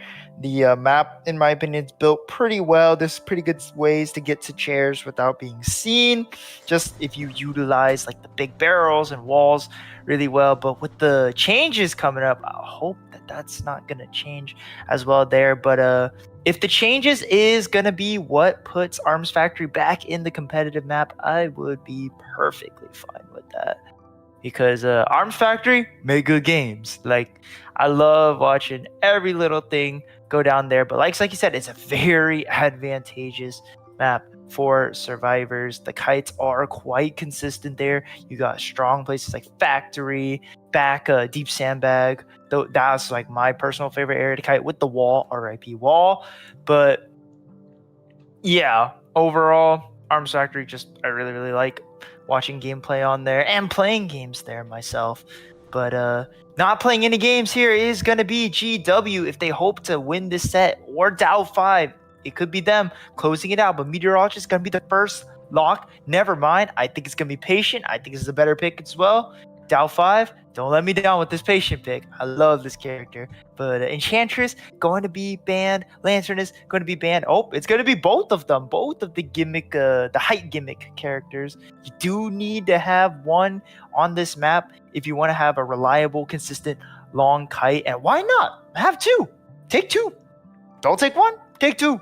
It's like Halloween all over again, you know? Yeah, and, Patient is very good right here on this map, I will say. A very strong survivor. There's a lot of places where you can hook up to the height and just make it very difficult for the hunter to catch up to you. So we'll see if they can take advantage of that. In the meantime, though, we're also going to see Fire Investigator, which we don't really see a whole lot of. I haven't seen him in a while, huh? Yeah, but Fire Investigator is also another great survivor here. Just don't see him that often, but good to see that he's finally picking up some use again. From right here, it looks like Dow5, and then finally we see the first officer here, a very strong rescuer to end things off on. Thanks to them using Escapologist round 1, they still have plenty of good options left, and they're still going to go with first officer over the mercenary. So we'll see here what Terra chooses to go. It's going to ban the Enchantress, by the way, so just eliminating any teamwork right here potential with Enchantress, and also while he's at it, going to make it so that there's just no counter. No, well, not as good of a counter to something like Goman and maybe Opera Singer in some situations. But Psyche, with Hullabaloo out of the picture, what is Terra's answer to these elevations? Because you'd hope to wonder, is it Shadow? I mean, obviously Shadow could just follow you around and get there, but not really that reliable. Is it Peddler? There's a lot of answers to elevations he needs to have, and one can only wonder, does he have the answer to the height gimmicks? Because if he doesn't, he's going to get kited quite long. Indeed. Meteorologist can fly up, whether that be on the ramp, whether that be on the small boat, whether that be on the docks. Yeah, there's not a whole lot of options here. I guess QS is pretty good. QS is pretty good at dealing going right through the walls. He called it. It's QS. Actually, I said it when it already showed up on my screen. So no, I wasn't a prediction. I think I'm a second behind. I was about to say that's a crazy prediction. But yeah, QS gonna. No, I would need the Hunter book in front of me if I were to tell you. But QS, yeah, QS is definitely gonna do a good job here. Anyway, you were saying. Yeah, he has. No, yeah, like I said, I said the Hunter needs to have an answer to those elevation gimmicks, and it looks like QS is the perfect answer to them, honestly, because you could just wait for them to go where they're going, and you just follow along. Like, hey, where are we going? I'm coming with you. You know, QS can angle those lines all the way up and has no issue with those gimmicks at all and those abilities. But gonna spawn over at the big rock. Interesting spawn here. I think it's just gonna be so we can lock down the patient overall, and it's just more beneficial because he can get to the boat faster with his line and cue ball. I do believe that is why he's going for this spawn. Not to mention, he can cover First Officer Cypher with the line. He can cover it off and have it start depleting. And honestly, being around the First Officer means that First Officer is going to have to respect the Qist a bit. Can't just get on right away because you never know. It's always on the table for him to just roll over to you and put some pressure, maybe forcing out an ability. So you don't want to do that if you're the rescuer. So it's going to buy him some more time for his kite. Absolutely. We'll see what he ends up going with in the end. But for now, we are going to see 3 audience effects actually, even on the rescuer. Patient, the only one right here who doesn't have audience effect, but we are going to see a couple borrow times here, making sure that they have some survivors who can play well in the end game, especially QS. He's a hunter that likes to go in the end game. The mid game and try to control the mid game. So having that borrow time to save you, to bail you out is going to be very important once you can finally get those ciphers done. But we'll see here going into round 3 of first half. It's going to be GW. It's right now basically anyone's game. We'll see what ends up happening. In the meantime, GW is looking towards chasing someone who is near the middle of the map. That could be First Officer. We'll see. Ooh. It is First Officer. Like I said, Psyche, remember, it's always an option. You're not safe up until your teammate calls out that they are hard chasing them. And gonna get out the first pocket watch is terrible. Is he gonna commit to a little bit more right here on the First Officer? Or is he just gonna try to get out the second watch still on the first watch? Is he committing to this chase? I mean, he definitely couldn't with a hit like that. Ooh, with a hit like that, and he's on cooldown on top of that now. He's in trouble. He is in trouble. He doesn't have a lot of options. He can't even reach the paladin. It's going to be a really quick down. Hadouken. It's going to be a quick down right there. Dow 5 not quite being ready to take the kite. Kind of running all over the place. And he connected the cypher here. And wow. He's right on top of the meteor. What a start. If you're a GW fan, you're happy right now. Yes, this is an insanely good start for them right now. I mean, there's just not a whole lot to do anymore as the survivors. They kind of have to give up the cypher now. They can still rescue this First Officer, and the First Officer can totally rebound, but with a suck ball like this, it's going to force an earlier rescuer here. He's going to use the win, but the win completely misses because he just goes within the line, so no point of even using it. And this Meowth is just always going to get double hit right here. Double hit here, man. And no tide for measure, too. Going to switch to the Meteorologist perfectly fine here. If you're Terra, you have contested this Cypher 100%. You have set back the survivors' plans so far away already that you don't even need a tunnel at the moment. So good awareness and acknowledgement from Terra right there. And looking for the First Officer is this QS, but is he going to find him? Sees the tracks, headed over to Unicorn and him. Unicorn on the Fire Investigator and gonna catch Unicorn here and gonna pop the blink for good measure. But importantly to note, Unicorn did get that cypher done, so it's not like he's getting another cypher out of it. Bare minimum, he's just taking his second chair and putting the survivors into the position that he already had, which was contesting that walls cypher. And Unicorn is hiding right here. I mean, right here, wasting out a whole tide, I think is pretty noticeable too. I think that's pretty important to mention here, that they just have a whole tide that's just going to waste right now that they're not able to use. And they don't have a tide for this First Officer either. That is the advantage of going after the rescuers, that you completely eliminate a whole tide turn that you don't have to worry about. They were really relying on it with only 2 tide turners on this team in total. And now First Officer being such an easy start for the QS right here is going to allow him to just have a very, very safe end game. I think we saw as soon as the first officer went down there what the winning percentages was there. The AI was predicting a 40% chance for a foreman, and I would assume those chances are rising now, judging by the cipher percent, considering we are playing a hunter who can regress ciphers while they are still fresh and young and they don't have a lot of progress on them. He can definitely take control of this and just regress and regress and regress before that cipher ever gets done. And now it's just going to be the exact same thing over and over again. Yeah, Psyche, you need such a long first kite against Qus, and that was anything almost but freed himself right gonna there. get winded right there. But yeah, you do need such a long first kite against this hunter if you hope to even get lucky and tie, maybe win. But the survivor rolling away.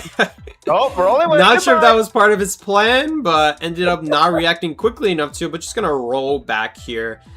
And now he's gonna try to maybe. He ran out of line, right? No, he didn't. I think he didn't react quick enough. Right there, almost again escaping the win. Dang, that hitbox is huge.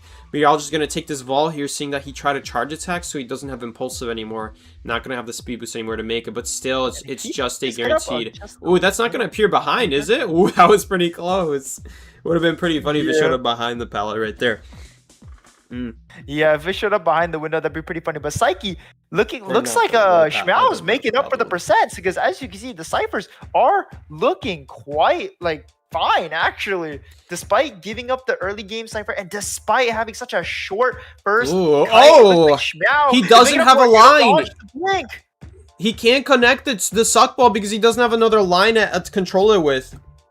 Just gonna take her down normally. Much longer than Tear would like. You had such a strong start, but Dow 5 Shmao right here gonna put a stop to that huge momentum you had rising for you. And Unicorn is so far away, and Shen is more than ready to rescue. And this cipher is rising at the moment. Or Unicorn is gonna reposition. It looks like maybe he's gonna go for a read or gonna try to complete the cipher that's a little more progress on it. However, that's a cipher that's being depleted. One would wonder if this is the right call here. I mean, it's not like they have much choice to begin with here. Their options are very limited here. They did get a great rebound by the meteorologist here, slowly trying to inch up that last cipher machine. If it weren't for this rebound, they would be in a very different place right now.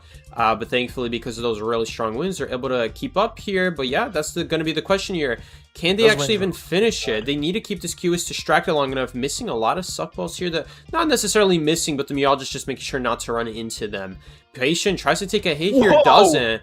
Where did he come from? Out of nowhere, it seems. And yeah. Flying in is Chen, but he's not going to take the hit for his teammate successfully. That would have been a crazy play if he did as well. And Psyche, like we saw, the meteorologist is indeed on her final chair because of that first initial chair that he took from her at the start of the game from First Officer's kite. Just, again, the decisions compiling together, leading to Tear's victory slowly but surely. Yeah, and it's gonna make it very difficult now to even get one escape out here. I'm not really seeing how they do it. Constant regression here on both ciphers is gonna mean that there isn't really a whole lot of options here left for them. All they can do now is hopefully play for this one escape here at the dungeon and pray for the best, because they just gotta stall it out at this point. Maybe get some items here. Of course, I don't think Fire Investigator can get items right here. The update that allowed him to pick up items is not out yet for the tournament server. It just came out. They do not update after the tournament has already started. Which is strange to me, Psyche. Usually in tournament servers and other games, they're ahead. It seems like IDVs is consistently behind. Yeah, they want to give time for the players to get used to the balance changes. Otherwise, it might be a little bit unfair where you jump in and you didn't really have time to practice at all. Because, of course, people don't play on the tournament server. So there's just no real way to really practice except with your own teammates. And that is sort of the problem with trying to release stuff on the tournament server. And I'm glad IDentityV doesn't do that, because otherwise that'd be really annoying. Yeah, but also really annoying for the survivors right now is that he ran right into the hunter. Routing into tear is going to be Chen right there. Chen going to pop an elbow pad, 2 elbow pads. Is this the mercenary or is this the patient right here? But he's going over to an area with no pallets, and a blink will quickly dismantle the start of Doubtfive Chen's kite right here. Cypher is going to get popped, however, pretty soon. Gate's going to be an option. Dungeon going to be an option. However, Q is one of the best hunters at stuffing the dungeon. And yeah, of course, this is going to be the pop. Right here, Unicorn gonna have to hope to hide from this QS for quite a long time. Chen is on his first chair. Unicorn, what do you do here, man? Hopefully the hunter had announcement right here, because if he doesn't have announcement, he's gonna have to just basically guess where this patient ran. Or not patient, but the fire investigator. Where the fire investigator ran. My mistake. No, but I don't think he did, Psyche, because Terra like a little lost on where to find this fire investigator at the moment.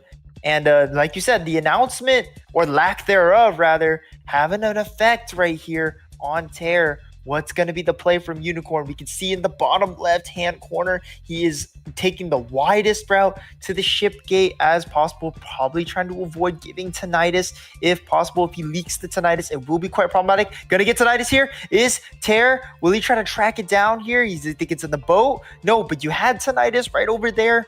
You didn't choose to pop it out. Unicorn is able to gun for this dungeon right here, but it's so dangerous. But the hunter's so good at stopping you from the dungeon. And 50 seconds left on this detention. Crows are going to become a factor soon if you don't get any heartbeat. But it looks like you're going to get noticed, and you got 1 ball left. Can you make it count? Unicorn going to get captured. This is going to be it. Yep, this is going to be it. A 4K 5-point game from Terror right there. Way to get your team back into the match from the initial match that you had the lead in.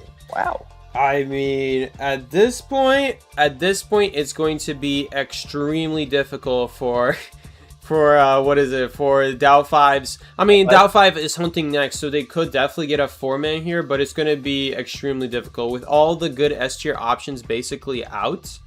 It's going to be rough right here. They're going to need to put up a monumental hunting gameplay right here in order to 4-kill GW here, who has been putting up a very impressive, very consistent show of survivor gameplay right here. Make sure not to die on ciphers, making sure to not die early.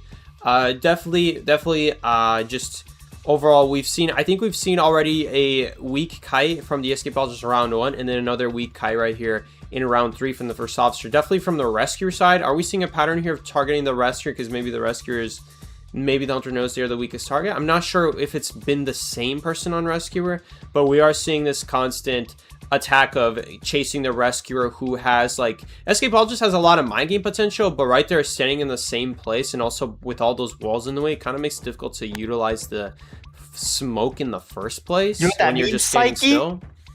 What? They should definitely go after you, right? Yeah, chase Psyche. You'll kill him quick. Yeah, you'll kill him quick. Right. Because it's about me all of a sudden.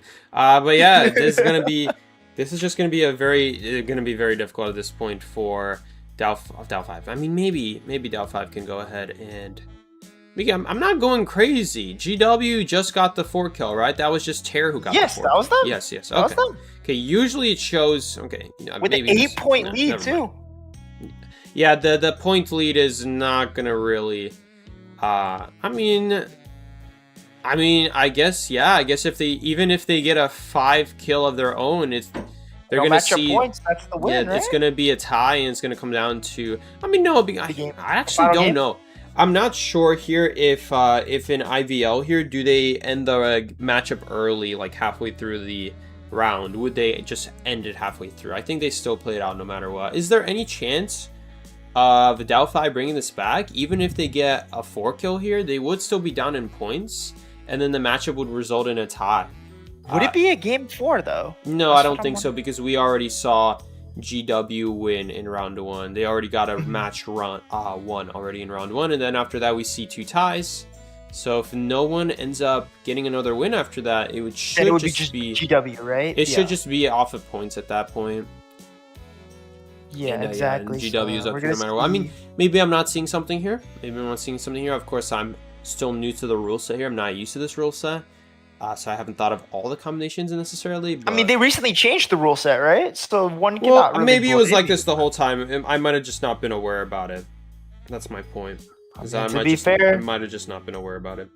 yeah, that's fair. But IdentityV has always had a like kind of a complex, in my opinion, way of like kind of putting the points out. Maybe it's like simple for them, but in terms of like, I can usually grasp how a round is going to end or how it's going to be decided when it comes to like video games, competitive video games. But IDV is one where you really have to like think about it. And I don't know if that's necessarily like a good thing, but it's like it's just how it is. You know what I mean? Like, we don't know if it's going to be down to points. We don't know if it's going to be down to a game 4. If there's no game 4, if this is just already GW's win, like there's stuff like that. Like if Down 5 does 5K this, I don't know exactly what's going to happen here. Because then both teams will have 1 round win, 1 round tie.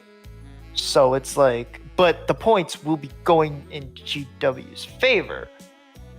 So, like with an 8-point lead, even if the team doesn't get any points, they still have 3 points at the end of the day, even if you 4K them. So I don't know. I don't know if this is already in GW's win. I think they're just playing this out and then GW wins no matter what. That's what I think right now, but I could be wrong. So yeah, we will see Soda on the Hunter. Soda on the Hunter once again. A lot of his options are expired. But that Qist was quite impressive right there. Just killing the first officer, catching him completely entirely off guard. Like I said, you always gotta be ready to kite. He caught him in the open, dead to rights, no options available. And man, like the route just did not come together as he had hoped on the side of Non right there.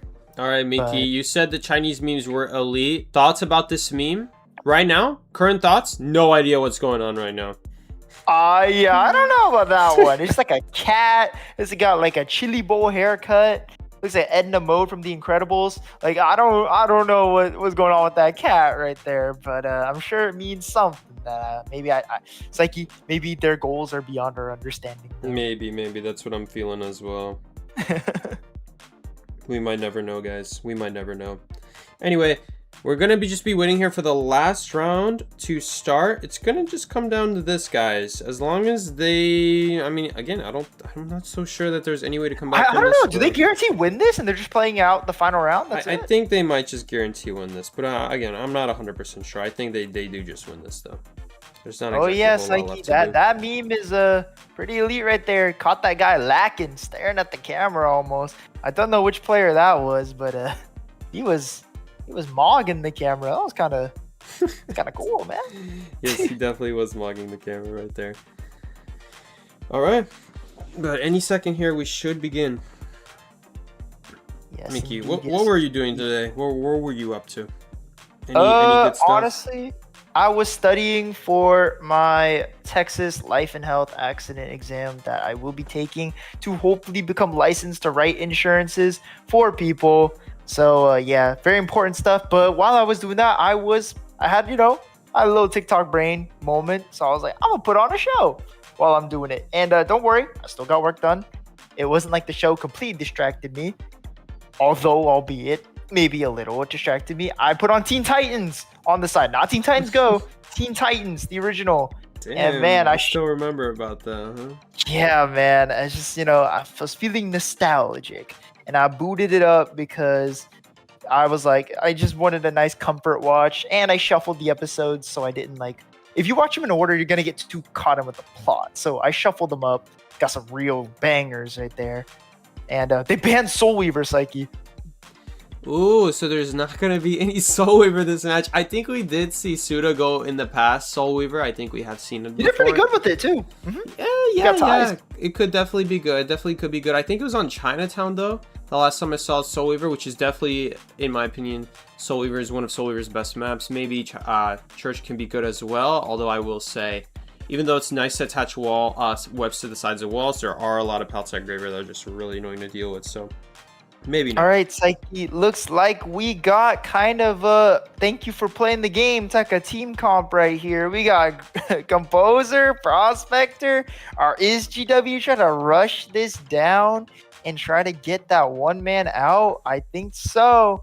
But yeah, we got some interesting character picks here. Haven't seen Composer thus far. Coordinator gonna be the final pick of this team. What do you think Suda can do? Could play in a Qist of his own. That is on the table. Hullabaloo on the table. You got like Opera was used up. Even Shadow again. If he really wants to stall this out, he could play Shadow. But like I said, there's some really good hunters that he has at his fingertips right here. As you can see, speaking of fingertips, he's hitting that hard emote with his fingertips. So, yeah. I don't know what that diamond is for. I don't know if that's map pick ratio, but it looks pretty balanced to me. Perfectly balanced, as all things should be. Exactly. But all things should be. Mickey knows the balance. Yes, sir, the balance. And yeah, we're gonna see if the balance of this match is gonna be thrown in favor of survivors or the hunter right here. But I do believe, like Psyche and I said, this should be GW Gold Wings set win here. Maybe just closing out the match, because it would be kind of awkward to just be like, oh yeah, they lost, and oh my god, it's Burke the Clerk, not Burke the Mad Eye. Ooh, Clerk, that's a spicy pick. We don't see a lot of Clerk nowadays, especially with stuff like Patient coming back into the meta. But against this team comp, it could definitely work. There's really nothing here that has amazing like transition cutting abilities, but one of Clerk's biggest weaknesses has also been anything that like can slow her down and cancel hunt. Of course, Clerk is one of those hunters where a lot of her gameplay is just walking after survivors, so stuff like hunt is more important with her, but with Prospector canceling it, with Coordinator gun stopping that as well. I mean, at the very least, Coordinator only has one of that gun. And Composer here too, definitely not going to be bad at all at dealing with Clerk, but out of all the decoders they could have picked, Composer is probably the best one against Clerk. I mean, just free speed up every 50 seconds. It is insanely good. And of course, Gravekeeper, I guess it could be worse. But honestly, if you were to ask me, I wouldn't really want to be the Clerk in this situation. This is still not all that great here. Prospector's pretty tough for you too. I'm not gonna lie, Gravekeeper, you're not out of the woods yet. Clerk is Clerk is not bad by any means, but she's kind of just basic. Like Psyche said, she relies on walking after survivors and farming hunt stacks. And if you get far enough away and start your kite far enough with speed boost, broken windows, all that utilized, it could be pretty hard to get your hunt kicking right off the bat. And Psyche, the reason she does so well with the hunt stacks, similar to Hellenberg, Clerk just has such good base stats. Like, can we talk about it? Clerk has a really good hitbox on her tap swing and her charge swing.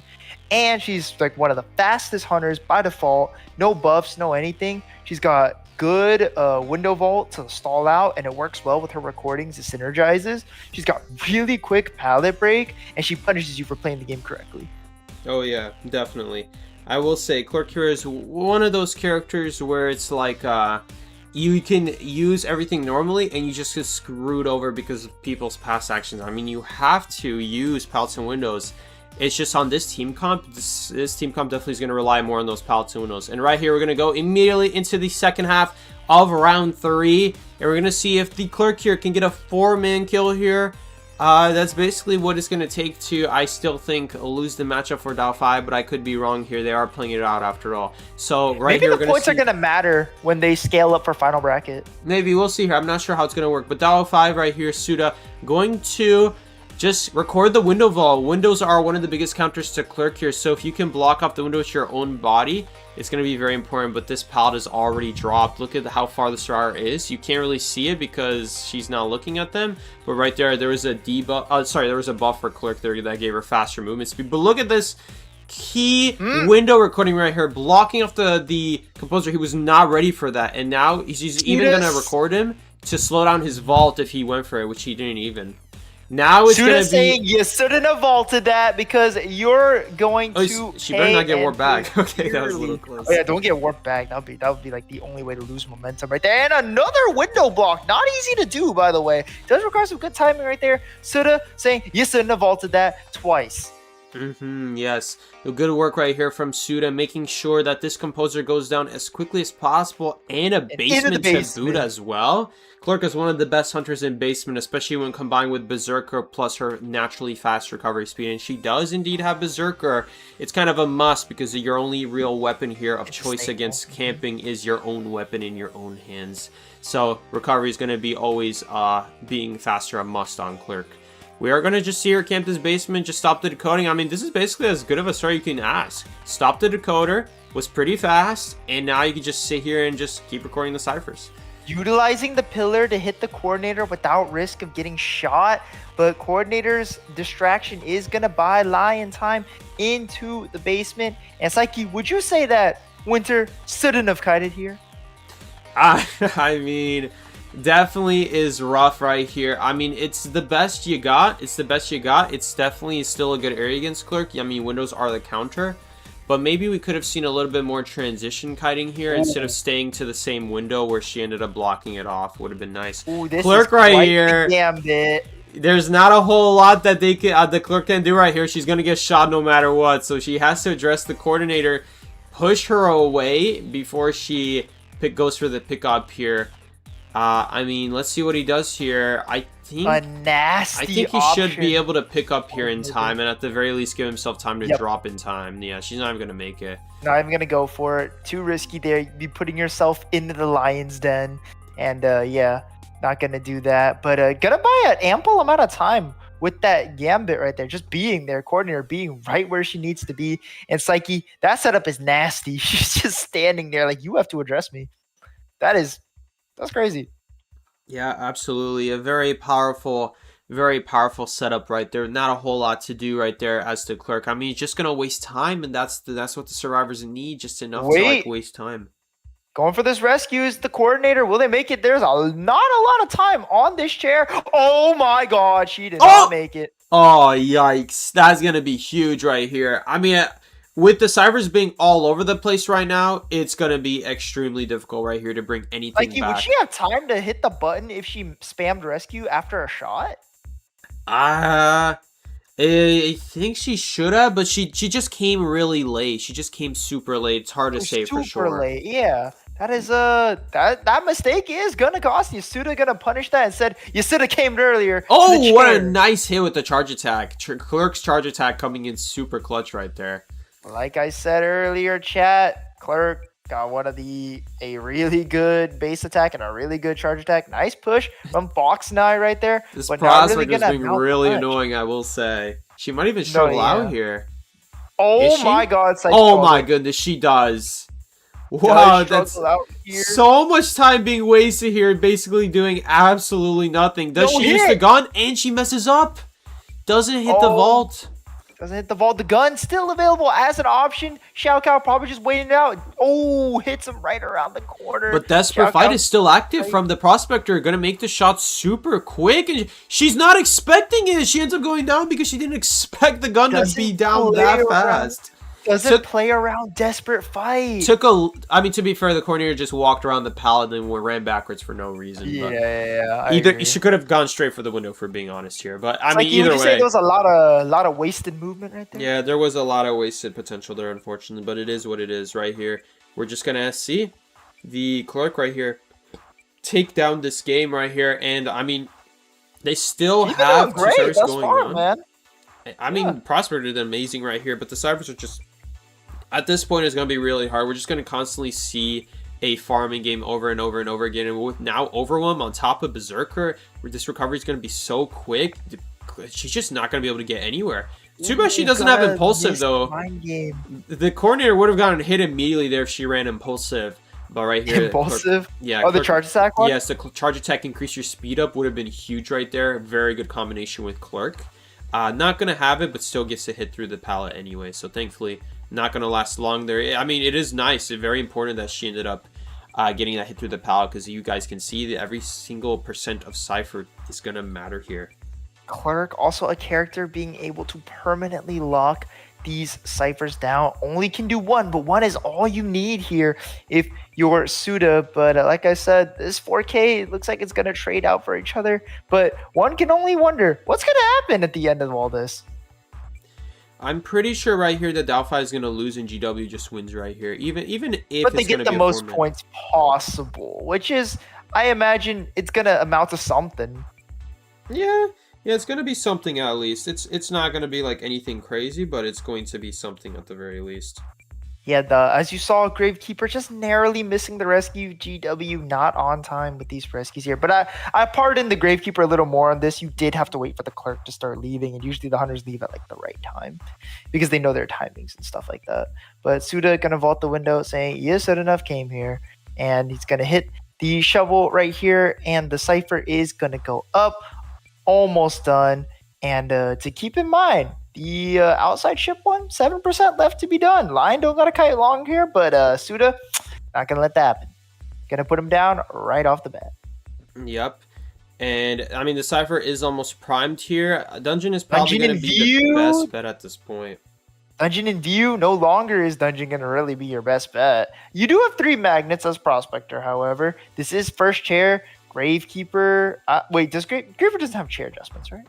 No. Gravekeeper has no chair resistance. Yeah, he has no chair resistance. He's just going to be going normal speed on this chair right here. Yeah, normal default. But yeah, Fox and I can only hope to conceal his location up until he can get an opportunity to gun it for this dungeon right here to make his win an even bigger win. But yeah, I can see this not really being a viable thing. It does suck that you rolled the dungeon where the hunter is overviewing it at all times, but looks like Fox 9 has been undetected so far, and he's gunning it for the Cypher. Psyche looks like Gate is going to be his exit of choice here.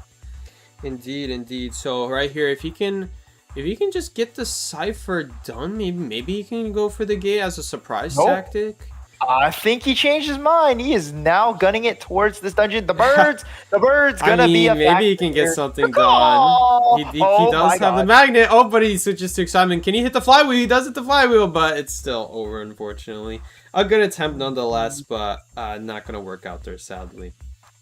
Yeah, indeed. That's gonna be it though, right? Yep, Psyche was right. They are gonna win regardless. I imagine playing that out is gonna be important somewhat later down the line. Dow 5 was able to match the 4K impressively with Burke the Clerk, not Burke the Mad Eyes, Burke the Clerk, and yeah, going to actually match them. So Psyche, if they didn't have such a big lead, one could easily see this set having gone in a different direction. Absolutely. So, man, what a handshake! He like grabbed that, man. He's going one by one. He's real happy, or he's really happy to meet them. But of course, not happy that he lost. But at the very least, giving again, sportsmanship it's good right games there. all around. Good games all around for sure. All right, guys. In the meantime, we're gonna take a short break. We'll be back to you guys when the next matchup begins. In the meantime, you guys can take a chill. Grab some popcorn, drink up, go to the bathroom, and I will see you guys, both me and Miki, shortly when the next matchup begins. Take care, guys. All right. See you in a bit. Nice microphone cut there from Miki.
All right, guys, welcome back to the second matchup of day 13 of IVL. This is competitive Identity 5, where we're going to be seeing survivor bans after every single time you pick a survivor. Cannot repeat survivors.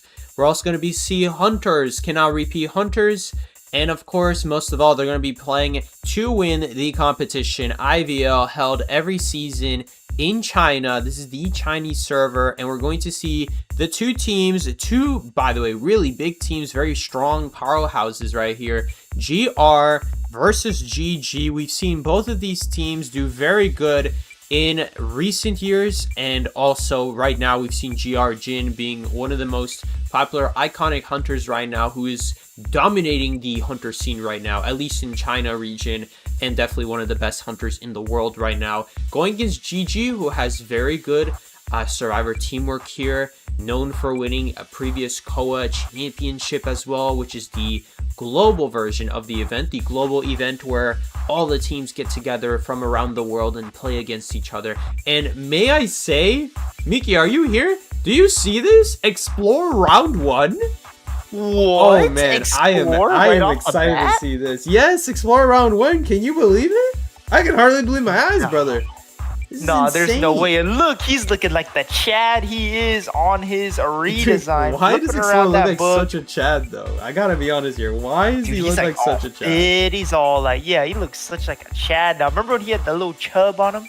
Yeah, he had a little beard. He looks like a Giga Chad nowadays. It's crazy how good Explore he looks. hit the gym. He had the glow up, and also looks like a GG changed their logo. The fist looking a little thin. Oh on the yeah, right side it is looking now. a little different. You're right. I didn't notice. Yeah, so they changed their logo. Good catch there. I didn't even realize that they did. Did anyone notice they changed their logo? It used to be GG, and they had like the hands doing the knuckles, you know, the pose together. But the right knuckle looking a little thin right there. The left looking like overwhelming it a bit. Yeah, just a little bit, there. All right, Goat Man, no surprise there. Gonna be Leo's Memory, by the way, once again as the first opening map. Looks like we're seeing a new trend here, Psyche. Saw Leo's Memory in the last matchup as the first map as well. And wow, is that player's hair really long? Do you see that on GR?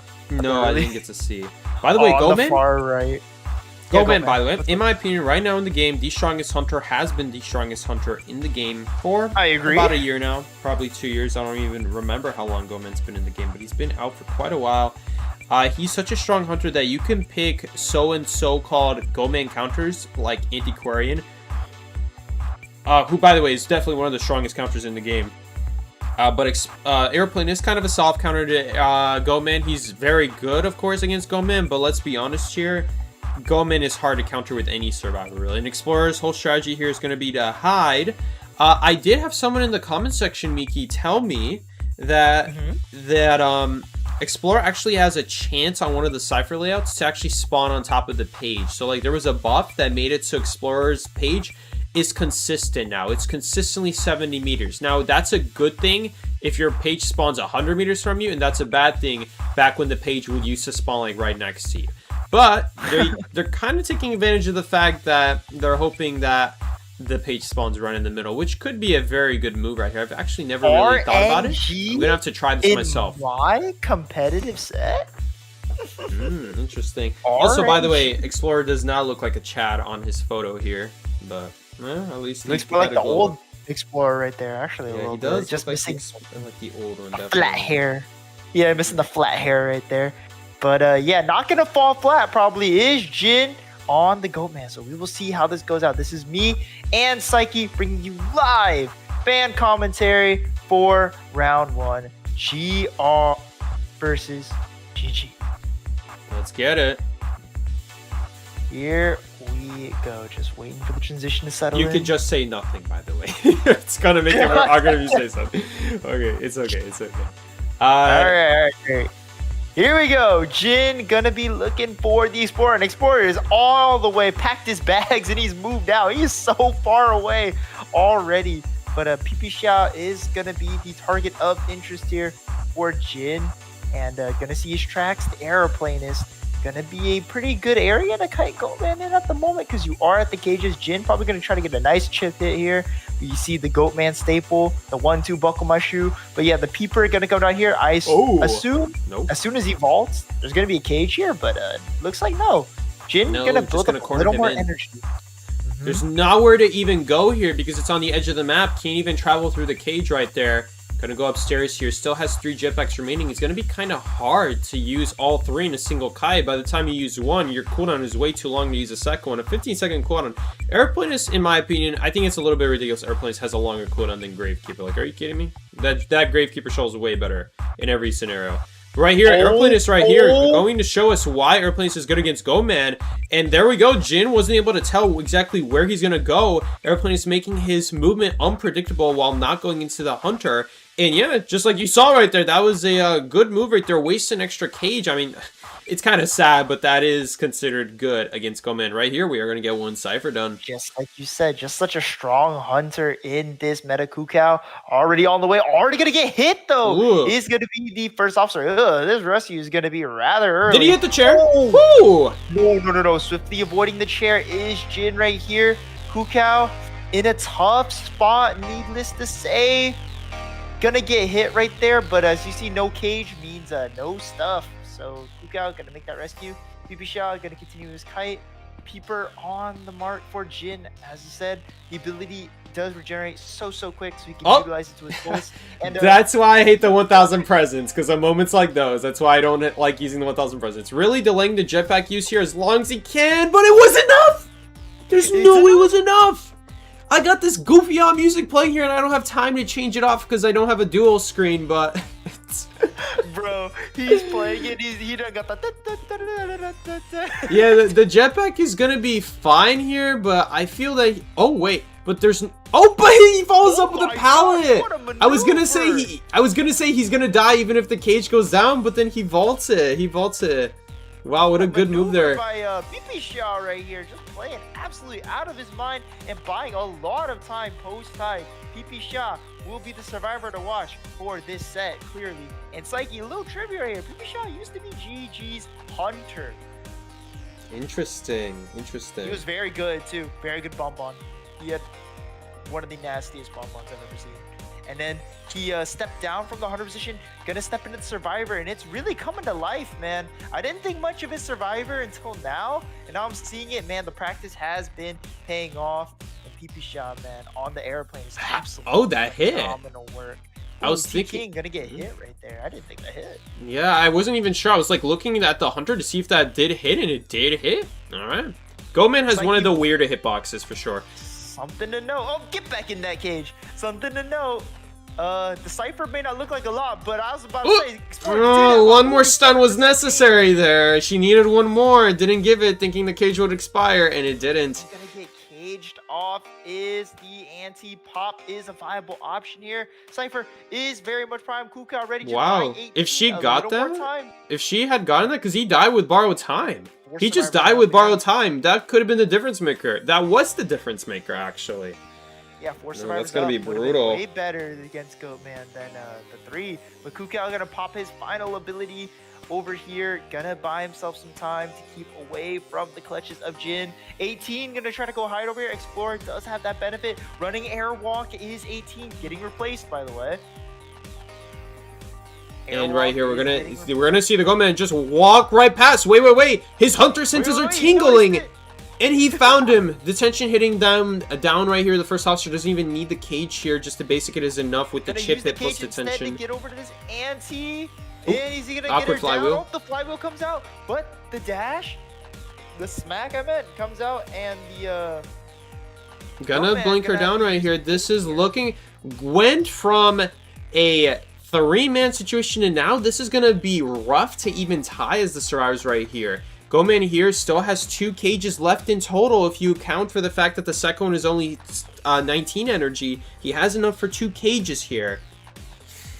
But first officer here, gonna try to play the mind games, trying to avoid getting seen from far. Jin is not gonna commit the second cage. So even though the second cage is on a discount, he chooses not to use it, just chooses to walk. Can he spot the He Explorer? decides to pay full price. Yep. Does he see the Explorer here? He does see the Explorer. 18 gonna scurry on out of here.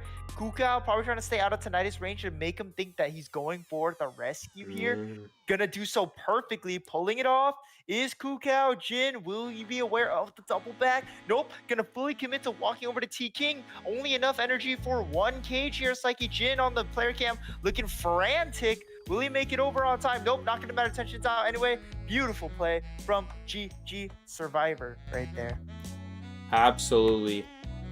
You know what? I probably shouldn't have put the screen up there because never mind. What Anyway, so yeah, that was a really well played match right there from Jin. Even though it was still a tie, sadly, it was nice that he wasn't in a losing position there. When you have 4 stars up endgame, that is definitely what I would call a losing position as Hunter, and you would desperately need to think of a comeback mechanism right there to bring it back. So really nice here that he doesn't end up losing there, but man, Goman versus Antiquarian with good Antiquarian support. Had that Antiquarian support just been better, I'm gonna be honest here, that just should have been better. With that last stick, they're not helping out the airplane. They're relying on the cage to run out, I'm guessing.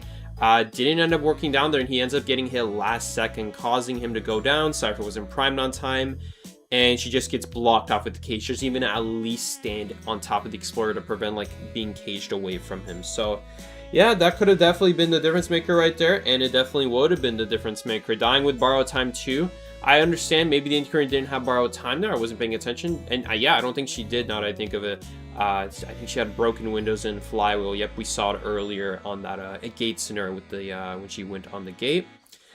Yeah, definitely could have been a difference maker. I understand not wanting to play risky, but I think in a 4-man situation, if you trade chairs with someone who's never been on chair, I think it's perfectly fine, especially if you're getting that many cages out. Keeping someone alive is very important, at least enough for the Cyber to be from, then you can run off.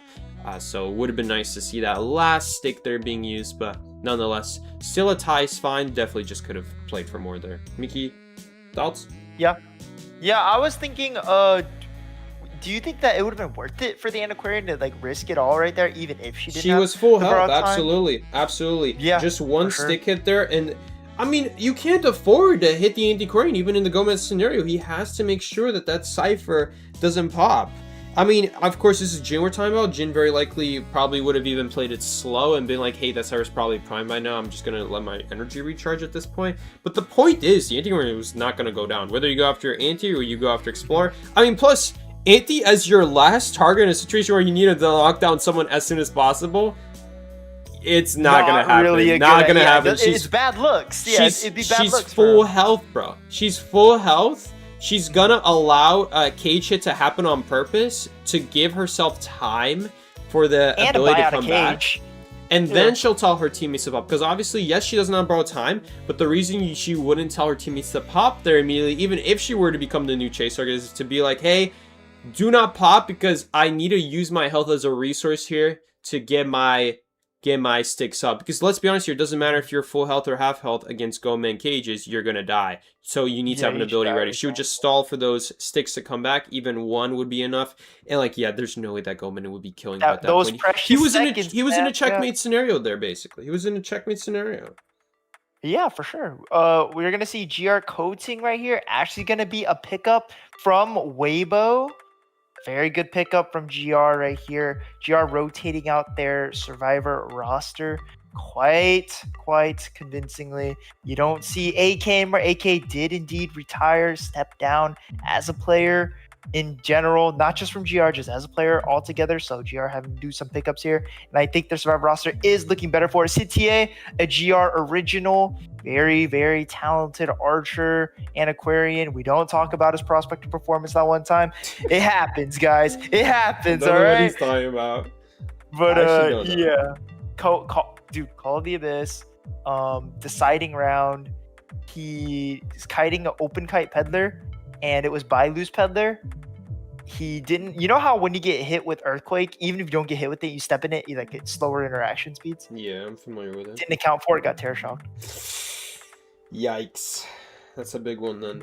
That's said bye to that kite, that's for sure. And there's chances to win that Koa because that's what Bailu Yeah, Bailu kind of got him right there. Bailu did the belt, you know, put the belt to him. But GR Bai right here, another really good survivor. Lanternist Magician. Honestly, would you say they play similarly? Both have the little fake out game plan. They do, but Lanternist not really, because the thing about Magician is very reactive. Yes, they're invisible, but their playstyle's totally different. Magician is very reactive, right? Whether it be immediately reacting to a hit, or you're giving yourself a speed up because you need it for the next 1 second. Either way, that's basically as close to reaction as you can get. While Lanternist, you have to use your ability before the hunter is right next to you. It plays very differently the way you have to set up your abilities, where it's very unlike a Magician in that sense, where Magician is not setting up illusions, because that's not really a good thing when your Magician illusion just disappears. You just react to it. Yeah, so Lanternist plays a lot more preemptively. I just think, like I said, I know Lanternist like really good, but I think she's like some of the coolest feature brought into IDV. Like her game plan about planning ahead, placing your clone where you want the hunter to believe to go to. You basically get to direct the hunter's actions with her ability, because they got to chase that clone. What are they gonna do? Follow your little ghost thing? That is true. Yeah. They're never gonna press it. Especially if you shove it behind a window and then just vault backwards into the hunter. Or a pallet. Yeah, it's dirty, man. My favorite thing that I saw, I think DFM Upbai on the Japanese division started doing this, and then everyone's doing it now, was placing the clone midway in the pallet without letting the hunter know like which direction it's gonna land on. You drop the pallet and then you just leave. The hunter has to break that, and they have to go after you. And when they break that, you can just flip your clone. It's disgusting.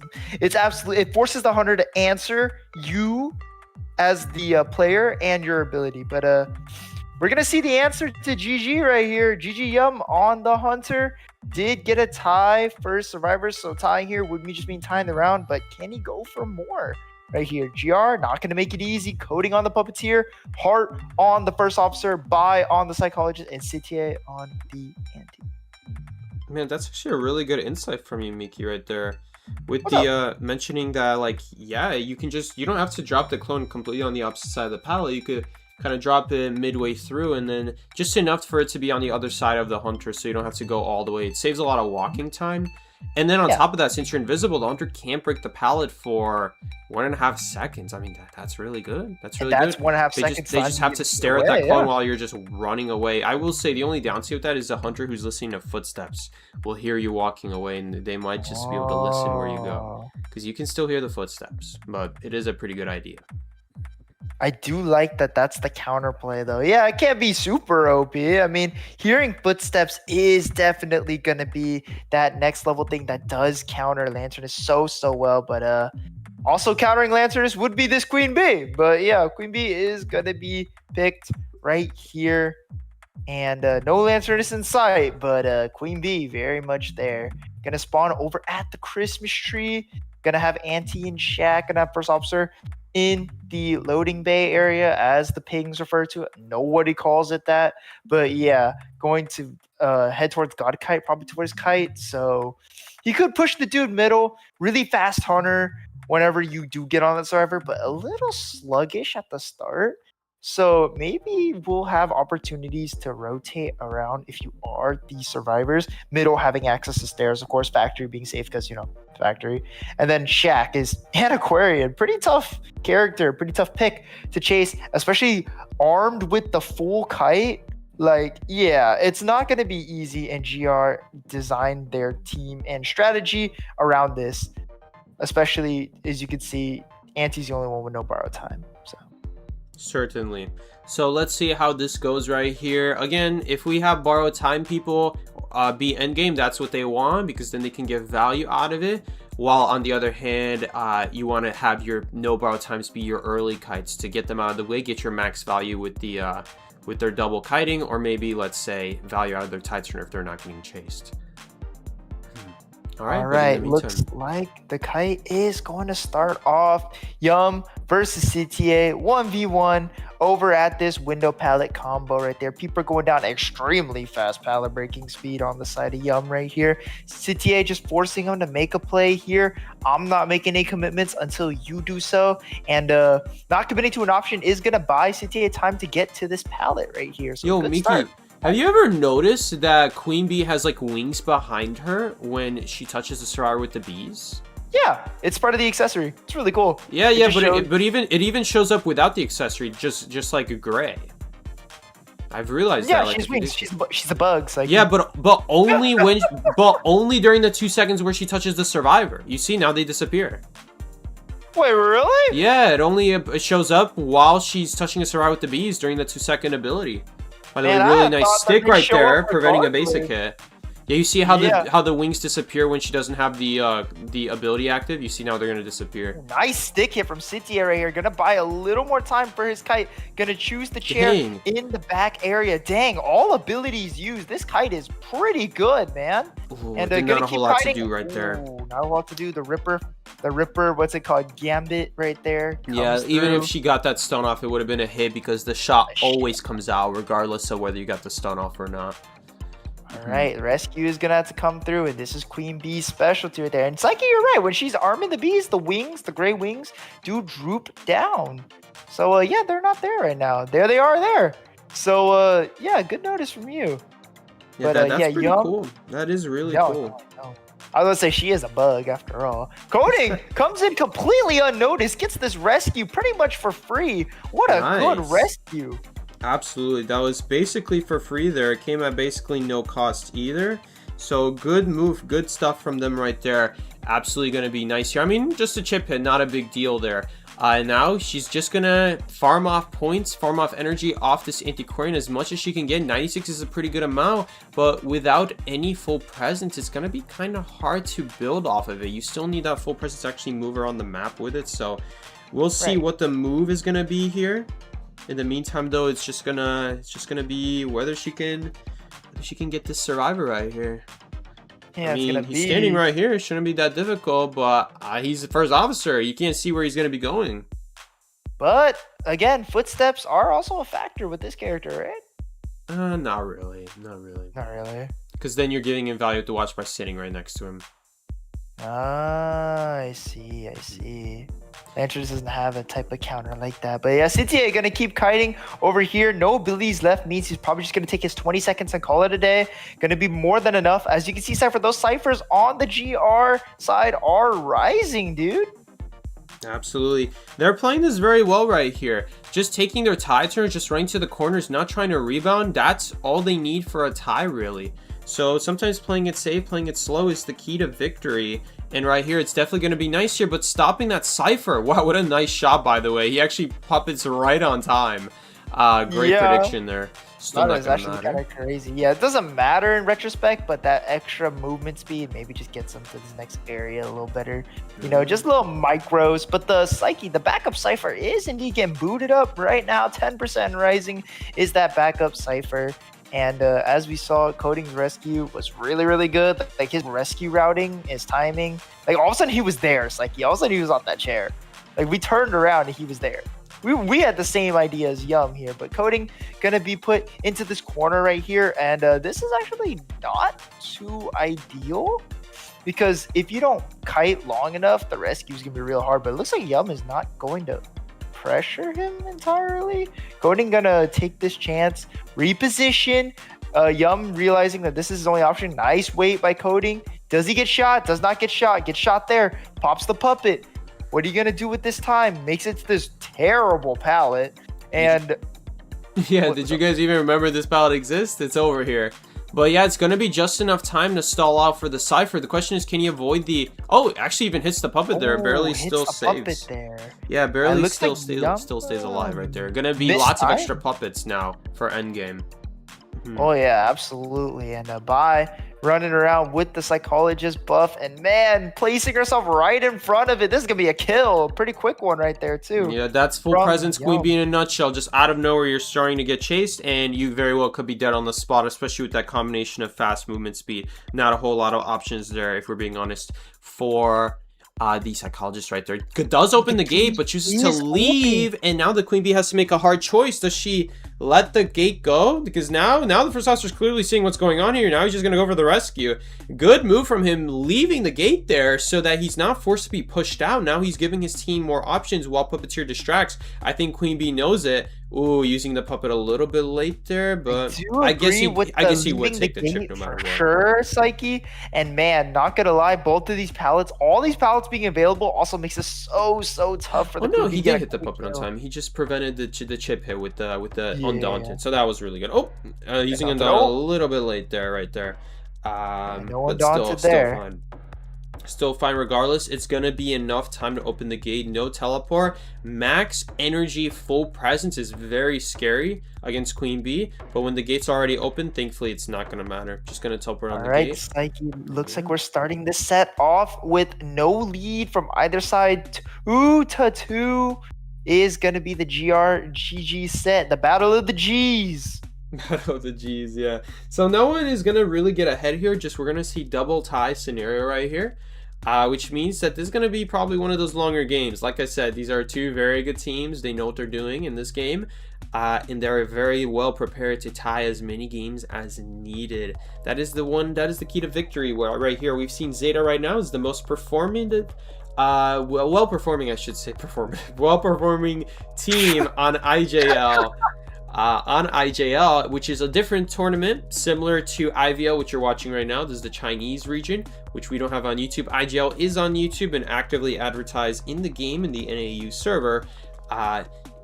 Just that we have Zeta over there playing, who's the top team, and you'll see that across the board their stats are among the highest. Ties, just ties. Almost everything is ties by a landslide. Barely any wins, barely any 3 kills, and barely any 4 kills. It's just all ties. Just getting 2 escapes out is the way they're winning and the way they're cementing their lead to go as far up as possible. That's the key.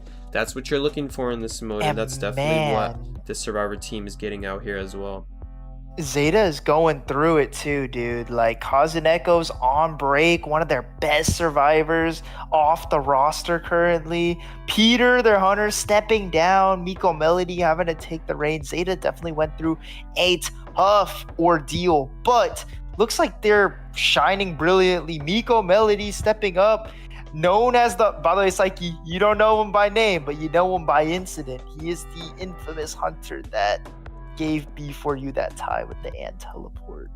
I see. Okay, that's the one. But arising from the ashes, reborn like the phoenix, dispatch reference, is Miko Melody, honestly, because man, he's been doing I still haven't watched the 7th and 8th episode, bro. I forgot. Really, bro? Yeah. That game is so good. You gotta watch it. It is really good. I keep reminding myself, like, end of every week, I'm like, man, I'm supposed to watch that. Oh, I'll watch it another time. I never watch it. Yeah. I need to, because I really want to. It really is fun. Anyway, go ahead. Yeah, but like, yeah, he stepped into the front runner role quite well. My friend and I are big fans of Zeta, so we do keep track of their movements and such, their motion. And man, let me tell you, making big moves has been Miko Melody. Really proud of how he's been doing, known as the tie champion, but now his Queen Bee was eliminating people back and forth. And man, they were beating some really good teams, dude. So it's great to see Zeta in such a good position, especially given what they had to put up with. Absolutely. Nonetheless, Zeta, even with all this stuff going on, still able to be one of the best teams. Very impressive stuff. Means that they have a very good grasp of the game, great understanding, great coaches, I'm sure, that are making sure that anyone who comes in and starts taking over for the members are able to make sure that they still know how to do it. Understanding the key aspect of the game, having a core understanding of the game is really the most important thing. It's not so much about petting nowadays. It's more so about knowing when to die, where to die away from ciphers, and just keeping track of where your teammates are while the kite is going on. both as the cutter and as the person coding, and especially the rescuer, making sure to get to the chair on time. It's all about positioning nowadays, not so Like much when a about doing an trade kite impressive time 3-7 for kite or better harass. positioning end game, better positioning mid game. Like when the end kites early because you want to be away from ciphers against QS, like all that stuff. Like the game sense is definitely gonna be what separates the good from the greats these days. Absolutely, absolutely. Like I said, positioning. Positioning is kind of like the name of the game nowadays with IdentityV. So being able to I have like good it. positioning, yeah, that's going to be very important to have good positioning all the time, as always. Yeah, can't get away with holding forward anymore. Holding W, no longer the best option here in IDV, and I honestly really like it for it. We're really getting the strategy aspect getting highlighted now in this meta. Like I said, not all these hunters are able to tax you greatly if you don't know the right next call to make. And all these teams, man, making all the right call, calling all the right shots. Well, tragically, except the Antiquarian could have had a 4-man survivors up end game against Jid. Maybe similar outcome, but the chance at the win was higher there. And Psyche, why wouldn't you want to give your team a higher chance to win the match? Absolutely, I agree. I mean, that's kind of what it is. I mean, if you can win round one, nowadays it's really all about teams tying. So if you can get even just one win in there, I mean, we saw that last matchup where GW got such a fine lead in round one, and it the whole time it just had this like attrition effect on the opposing team where there's this pressure to catch up to make sure they're winning the rounds. They might have to play more aggressively, while on the other hand GW can play super safe hunters, super safe survivors, as long as they stay in control. And like we saw, GW Stars never really making a mistake. They're making sure to constantly stay away from each other's ciphers, have enough time to decode the ciphers as well. The tide turner is really coming in really clutch. We didn't really see any wasted tides. Just all these things combined together to just add time to the match without having to do anything crazy impressive kites, because nowadays hunters don't allow for that with how strong they are. It's really all about being sneaky nowadays, your positioning, making sure to not brute force things. So GR is going to ban the Dark Woods map. Maybe a fan favorite of GG's, who knows? But yeah, Dark Woods being banned for I think maybe like the second or third time. Like not at all common ban at all. And Eversleeping going to be the next pick. And Psyche's absolutely correct when it comes to it. Yeah, when you don't have to approach your opponent and you're sitting comfortably with the lead, they have to come to you. This is where you get the best punishment opportunities, the best ways to make your lead even greater. And the other team has to play like that. They have to. As you saw, Dow 5, GW well earning their upset against Dow 5. Dow 5's survivors just not at the top level as we saw them before, but I digress. It'll be fine because they've lost one set, they've won other sets throughout this tournament, so it looks like they're gonna be all right in the long run. And as we saw, the point difference wasn't like significant or anything. Dow 5 able to pick up their bearings at the very end there. Definitely, for sure. So just making sure to keep a tight game, keep a slow game is going to be the name of the game, especially right now in the meta. So yeah, so GRAC gonna be also a OG GR survivor. This was not a rotated out player, and for a while I did believe GRAC was their best survivor. So I think I still believe that. I wouldn't say coding is like, I wouldn't consider him GR. To me, coding's still like way above, but like in terms of GRs like originals, I think AC is really like a survivor to watch. Like, he's really good. He's an all-rounder, plays like the meteorologist, plays like those type of characters. Although I really wish you were here to watch AK before he retired, dude. Bro had a really nasty forward, and you know how I feel about forward. I love forward. Yeah, forward nowadays is like you don't see forward nowadays, so when you can finally see like a good one, it is really impressive to watch and get a lot of value out of it against like certain other hunter. And paper instead, but nice little edits right here. GR win. We got some cosplays in the back. I do believe that is a survivor. I don't know clearly because this is not coming to my head. I was thinking Lanternus maybe, but I wasn't paying I don't attention. know. I didn't get to see. No. She had like headphones around. I thought it was like the lantern is cat skin, but I don't think that's the case. I don't know what survivor that is. If someone in chat knows, please let us know. There's a wolf right there and a meme, the duck, the dog, and yeah, some really interesting memes coming out here. Maybe something we don't understand. But as we wait to prep, the audience talent themselves being put on display. Love to see the fan support. In the meantime, though, we're going to start with the bans right here. Game 2, first half. We did see the Queen Bee from GG earlier, and we're going to start immediately with Seer. Has been a banned survivor for literally years now since he came out. Still is a top banned survivor. And ever. a newer, well-known survivor that's coming out, Doctor, has been under the dumpster for years now. Finally got a worthwhile buff to the point where she has become so good thanks to this rework that her past buffs are just making this new buff even better than it should be on its own. Finally, all the things are coming together. They just gave one good buff, and now those past buffs are finally making just such a huge difference for Doctor. Just must ban nowadays for hunters. Dude, Doctor is the story of zero to hero.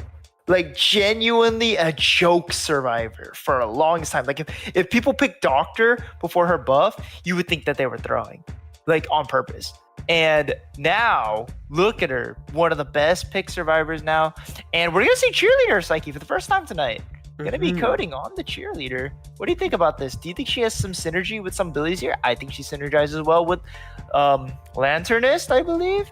And maybe Meteorologist a little bit, but not with Mercenary. I still remember the incident. I don't know if you probably don't remember it anymore, Psyche, but there was an incident that we were playing, and you said a Cheerleader reset you on elbow pad, and it caught you off guard, so you accidentally used the second one. Yeah, I actually immediately used the second one because she thought she was helping me with it, and it really just made my life 10 times more difficult because all of a sudden I'm elbow padding a second time, not realizing that it's about to happen in the first and place. I'm guessing you were already at the area you wanted to be at, so yeah, it really just threw a monkey wrench into your plans, yeah, bro. definitely messed me up. It was not a fun time.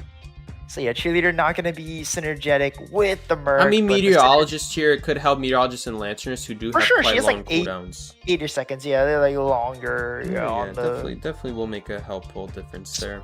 And overall, she's just really good. And either way, even if she goes after the Merc, just cheering him, giving him that little speed boost, or giving him like the little quick sprint bursts, or making him even more unkillable. Like I said, it still synergizes in a way, but Q is going to be the pick right here from Yum.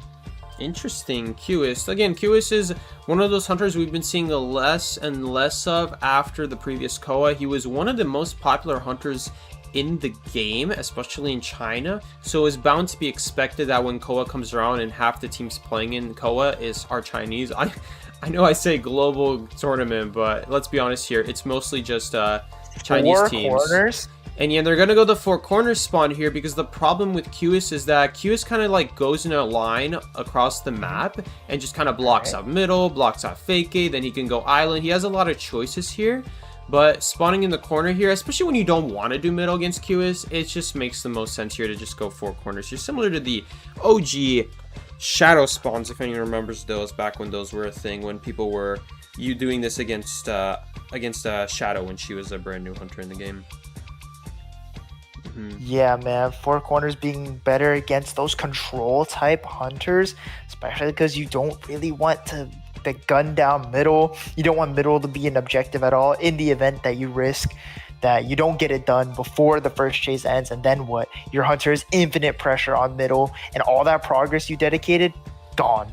Nowhere. Yeah. So middle is going to be a really risky thing to run. Obviously, it's still viable, but it just depends on where your survivor does get chased. And as you can see here, everyone with the borrowed time other than the Cheerleader. And honestly, this is fine, Psyche, because Cheerleader has those like boosts that she can get away and call for a pop to make it to a window, a pallet, any area to stall out for the Cypher. Yeah, absolutely. Absolutely, I will say. So in the meantime, though, guys, we're going to be hopping into the first half of round 2. Overall, very good games played from both survivor teams in round 1, preventing the hunter from really catching up to anyone. and just them relying on the mistake, but no one's really making a mistake so far yet. In the meantime, we're going to see GG go ahead with the Qist, going ahead and just seeing out his options here. Just gonna break this pallet most likely, yep, because right now he's not really interested in committing a chase. He wants the survivors to kind of get settled in so that he can surprise attack them later with the lines, with the walls, going through the walls I should say. Just trying to drain resources for now, maybe get the Weber's Lot out here, maybe a cheerleader boost, and yeah, now gonna go after the Cypher, seeing that it's shaking, gonna prevent the decode, and just like that, a little bit of an awkward line there, has to waste a second ball in the middle, but now able to catch up to the meteorologist very quickly, trying to play mind games with the red light here. Did it work out? I'd say it did work out. Forces an ability out, immediately gets reset, and yeah, we're seeing that cheerleader get into effect right here. Meteorologist already has another wind available, not even gonna be able to get a hit here, or air conditioning, as I like to call them for fun. Air conditioning over here, running on over to the corner house. Is there basement here? Yes, there is basement here, but gonna pop the cloud to get a little speed. And against Qist, I don't know about this decision, Psyche, because Qist is able to catch up quite quickly, but going back to this pallet area, dropping now this pallet, I like how this route has been playing out for AC so far, but now you're pretty close to the Qist. What do? Insolence will kick in inevitably as you get hit by the blink. Here you go, suck ball on lock, the Q ball on lock, all options available, but graveyard is also now accessible for air conditioning here. For air conditioning here, yeah. So it's gonna be all up to this this suck ball here. If he can hit the suck ball, he'll be fine, but she flies away. It's gonna make it a lot harder to line up the ball here. Tries for his best to line it up. It's gonna perfectly block the pallet. Well played right there, but now she's just gonna use this other pallet. Good thinking from AC right here. Gonna force him into the suck ball right here. Great timing, and he's gonna run into the tram for BM value. Okay, not really. But if he got run over by tram, that tram might have actually made the kite last a little longer, because he would have gone on the other side of it. That's funny. You would have gone to the other side. Yeah, I would have actually helped him out really there. quick thinking. Yeah. Tram optimal? Getting ran over optimal? Yeah, but in this situation, not actually going to really end up mattering. And yeah, now it's going to be a matter of getting this rescue off. However, splitting off, but having an injured survivor does mean that the inertia is gonna go hard later on, and gonna get hit. AC taking his 20 seconds, calling it a day, just getting away from this Dancing Geisha Cypher, because man, that would be really bad if he were able to lock it down. It looks like he's gonna regress it, I believe, because it is at 0 now. But Yum now kind of far from the Cypher, unable to chair, just quite as close as he was last time. As you can see, even just one wrong chair can lead to so much regression here, and that's really what the Hunter is hoping for. Absolutely. And I mean, again, with Qist, you're trying to play the slow game. Once you can get your first kill, that's when you can start branching out and just going after whoever you want.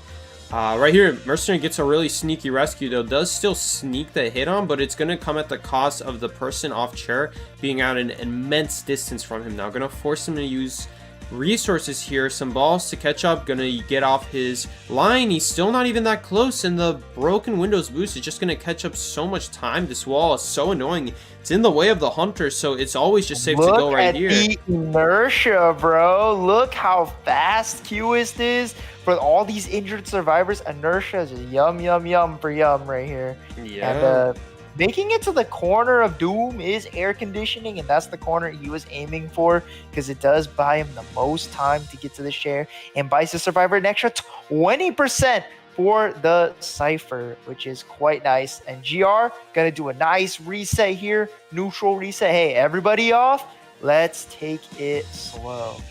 Yeah, right here, they're well aware that at this point of the game, there isn't exactly a whole lot they can do to do the last Cypher. Just slow down this game, heal up. Mercenary swapping between Perfume and Elbow Pad right here. The Perfume could be nice to catch him off guard. He almost got found.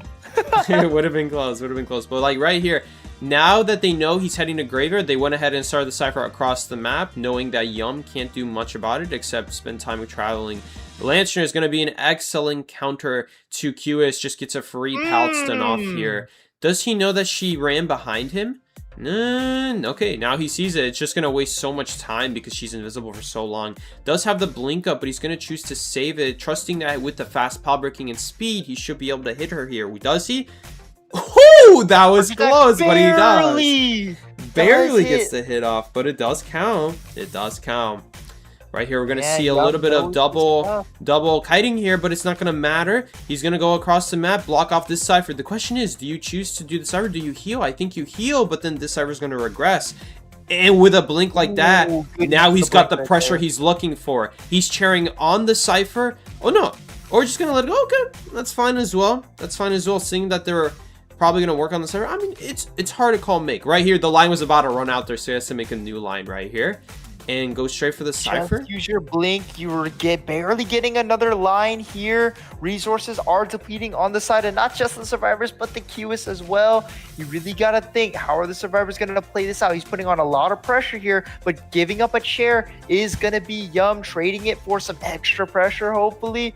Q Ball comes out here. CTA, the perfect counter for Q Ball, places his clone right over there and places it away. Just wow, just showing how good Lanternus is against QS. And like I was talking earlier, Lanternus really one of the only survivors that really gets to direct the hunter, really gets to play follow the leader here. Yes, certainly. Lancer is just such a strong survivor against QS in general, because you really rely on those infinite abilities against him. And the fact that QS always plays the slow game going back and forth means that it'll always give you time to get more and more of those abilities. And Lanternus definitely reaps the benefit off of something like that. There is a concern to be said, though. GR Coding might be full health, but he is the only one on the team without the borrowed time. I don't know if Yum knows this, but Hart is going to get that Cypher done. So if Coding does get chased at the end there and Yum has the read on the no borrowed time, it could be disastrous for GR right here. But looking like it's going fine. Coding buying as much time as possible. I would not be vaulting pallets or windows at all in case that he doesn't know. And I would just keep it, you know, purely to, oh, you just have tied. And that is what Coding's hoping to do. After half rescue, perfectly fine here. CTA going down, but CTA is the one with the borrowed time. Coding indeed gonna get away with it, but getting chased now is this cheerleader. And like I said, no borrowed time means broken windows, buddy. And we're running all the way over to this corner over here. Maybe hoping to kite by these pallets. Will he make it to it? Boom! No, he's not gonna make it to it. It's gonna be tight, yeah. Not gonna quite make it. Impulsive coming in super clutch here, as usual. And now he's going to be able to open the gate. I mean, Mercenary knows he's with the two elbow pads, full health. Yeah, he's just going to stall out time here. Joe, Hart got caught by a suckball here, though. It's still not going to be enough, but at least it forces him out. Interesting elbow back. Let's go slowly to the side. That was the I'm afraid I need to get out of here elbow pad. Yeah, so he's going to bust out of here. And in the meantime, right here, Coding, I don't think they're going to pick themselves up in time, let alone be able to do anything with it. So that is going to be another super safe tie, Miki. Oh yeah, like I said, tie after tie after tie is gonna be the projection of this set. And honestly, I fully expected it, Psyche. These are both very competent competitors. Yum, fantastic on the hunter, man. I think he was a hunter for another team before, because GG's hunter used to be what was it? The guy that used to watch a lot, right? Sham? Oh, Zom, I still watch him. Yeah, Shama, yeah. I'm pretty sure he is still on the roster. I think he's subbing though. But yeah, Yum doing absolutely fantastic. And they need to put in Xiaoma, then they can. But so far, it looks like they don't really need to. First half, 2-2 once again. I mean, I love watching Zom play. He's got a lot of energy when he also plays. There's a lot of crazy screams. So funny, it'd be nice if we got to see him play. A little bit sad that we see him benched here, though. Still, nonetheless, GG's Hunters definitely have putting work in here, making sure to do good for his team. No, yeah, like genuinely, I see a lot of promise here from them. A lot of these nice survivor gameplay, arming multitude of characters. Like Coding specialty, by the way, is Gardener. So being able to specialty. I know, right? So playing all these characters and like having just such a diverse cast, like lineup, is really important, especially if you're a survivor role. Like you can't really be picking favorites as survivor. You can't really stick to that one trick mains. It's not gonna cut it anymore, man. You have to play, honestly, I'd say a bare minimum of 5 survivors. Yeah, I totally get you. We've recently in my own team had to reject someone because they just don't play enough survivors, sadly. We just need way more than that.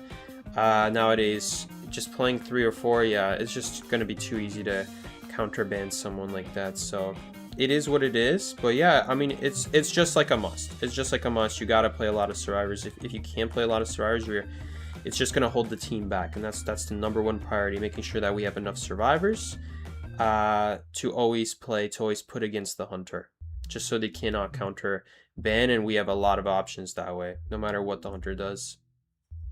Yeah, if you're a Merc main, prepare to learn Gravekeeper, First Officer, maybe even Arrow. Learn like all those. Like, I don't know, we haven't seen Knight yet, but if you have a pocket Knight, you know, Knight could be good in some situations, especially the smaller maps like Key. I feel Knight's a very, very safe rescuer. And against Queen Bee especially, if she's like really popular, you could like predict the chip, you could predict that, and then just choose to take the physical, even if they don't correctly predict like the chip. You can still just take the physical and you don't get stuffed. You know what I mean? Like, he's a really safe rescuer against these things. I'm really surprised no Knight, man. What do you think? We're both Knight like enthusiasts here, right? Like, we both. Yeah, I do love the Knight. I think Knight is such a great survivor that I feel like we're not really see China using that often. We also haven't been seeing Escapologists that often either. But I feel like Knight is just one of those survivors that is a very game understanding type of survivor. You really have to understand the hunter's next move, and like have to even play hunter, I would say, to know what it's like to play as the hunter. To know what it's like to play as the hunter means that you understand what their next move is going to be, and it's going to make it a lot easier to predict that way, that next move. Otherwise, without it, you're going to be in trouble. If you don't have that inert game sense of just understanding what is their next move, yeah, you're gonna have some problems. But just being able to understand that early on, before it's too late, before you predict too late, that's the #1 goal as Knight. Being able to know that, being able to see that coming. I feel like with Knight, you just kind of have to have all of their options like in mind, right? There are a lot of hunters that can play around Knight quite well. For example, Hellumber. Oh my goodness, this dude literally has so many like options to take away from Knight's like predictions. And Qist is another one, but you can play around Qist quite well if you predict his predict. So like, yeah, Knight's a bunch of mind games and being aware of like your opponent's options, what your opponent may or may not be thinking, and you get rewarded for understanding what your opponent's gonna do. Oh, yeah, solid character design, in my opinion.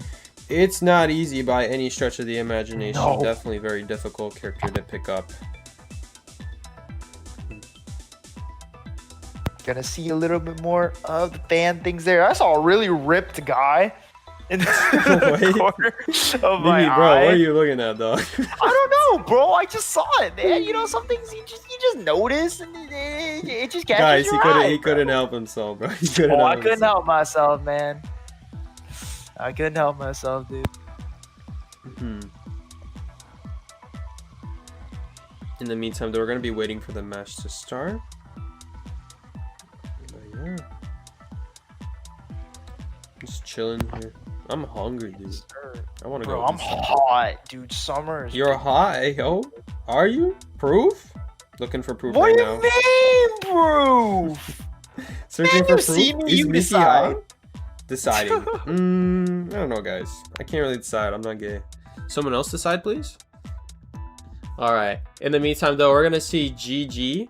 Oh, going up as survivor here. Again, same kind of game plan. You got to make sure you don't get 3-man tier. It's really up to the survivors, because survivors are the ones with their back against the wall nowadays. It is not easy surviving nowadays. Just one mistake and you can go from a tie looking scenario to suddenly a 4 kill. Escapologist showing up, especially after you said, "Oh, we haven't seen him much." Nope, yep, he's here. Easier. All right, he's back. Ball head, shiny ball head. Oh yeah, he's back, brother. He is back. And Matador is on the scene too, taking the front seat. GG18 holding it for his team. T-King. Oh, by the way, we did have a substitution. 11 for Pipisha. Important to note right there. And Doctor gonna get banned. Lanternus gonna see the ban. Pharaoh Lady gonna see the stage, probably to play around Qist. If I were to guess, because Pharaoh Lady quite good against that character for sure. and is gonna make Jin take a second guess on whether or not he wants to lock Qist right away. But I imagine he still could. But Psyche Jin also has very good options. Like he's very good. Hullabaloo, very prominent pick here from Jin Kukao.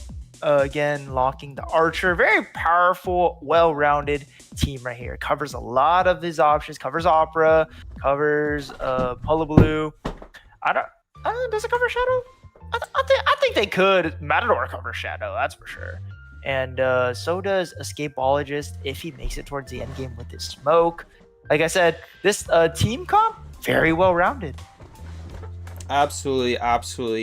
If he goes Queen B here, Escapol is going to be great for that. Fair Lady is just good against these hunters who just kind of approach you very quickly and all of a sudden.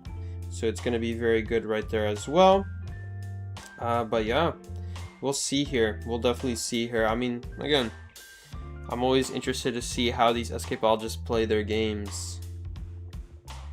I personally really like the downtown running around, as I like to call it, where you start at a spot and then you make them think that they're there and that you're there, and then you just run them around on the outside and you go outside in. So you keep refreshing the cooldown, so you don't give your location away.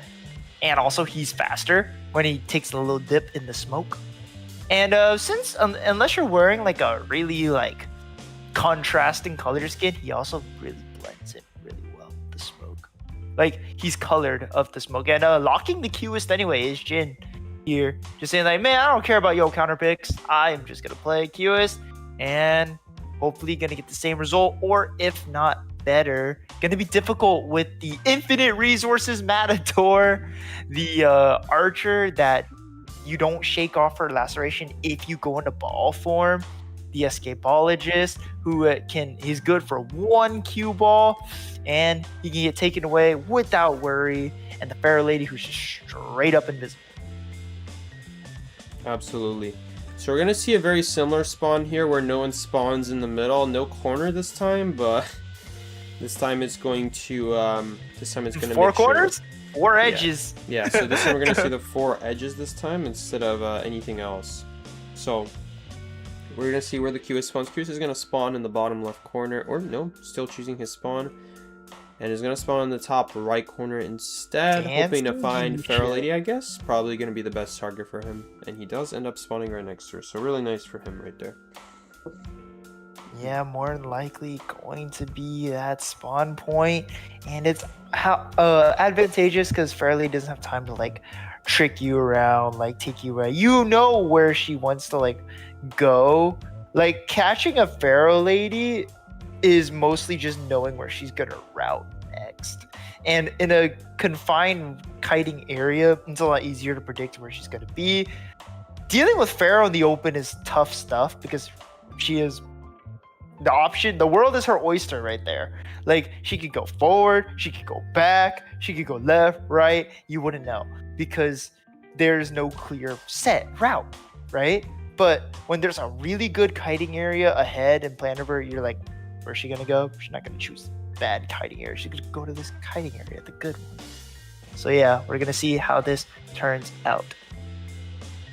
All right. In the meantime, though, we're gonna be going into the second half of round 2. Let's see if we get another tie here going for the team. Again, similar matchup. We're gonna have Qist going against these infinite ability survivor types. Let's see how they do here. Definitely gonna be difficult regardless how you look at it for Jin, but let's see if he can pull it off. He's definitely done more incredible things than deal with this, so let's see what he does.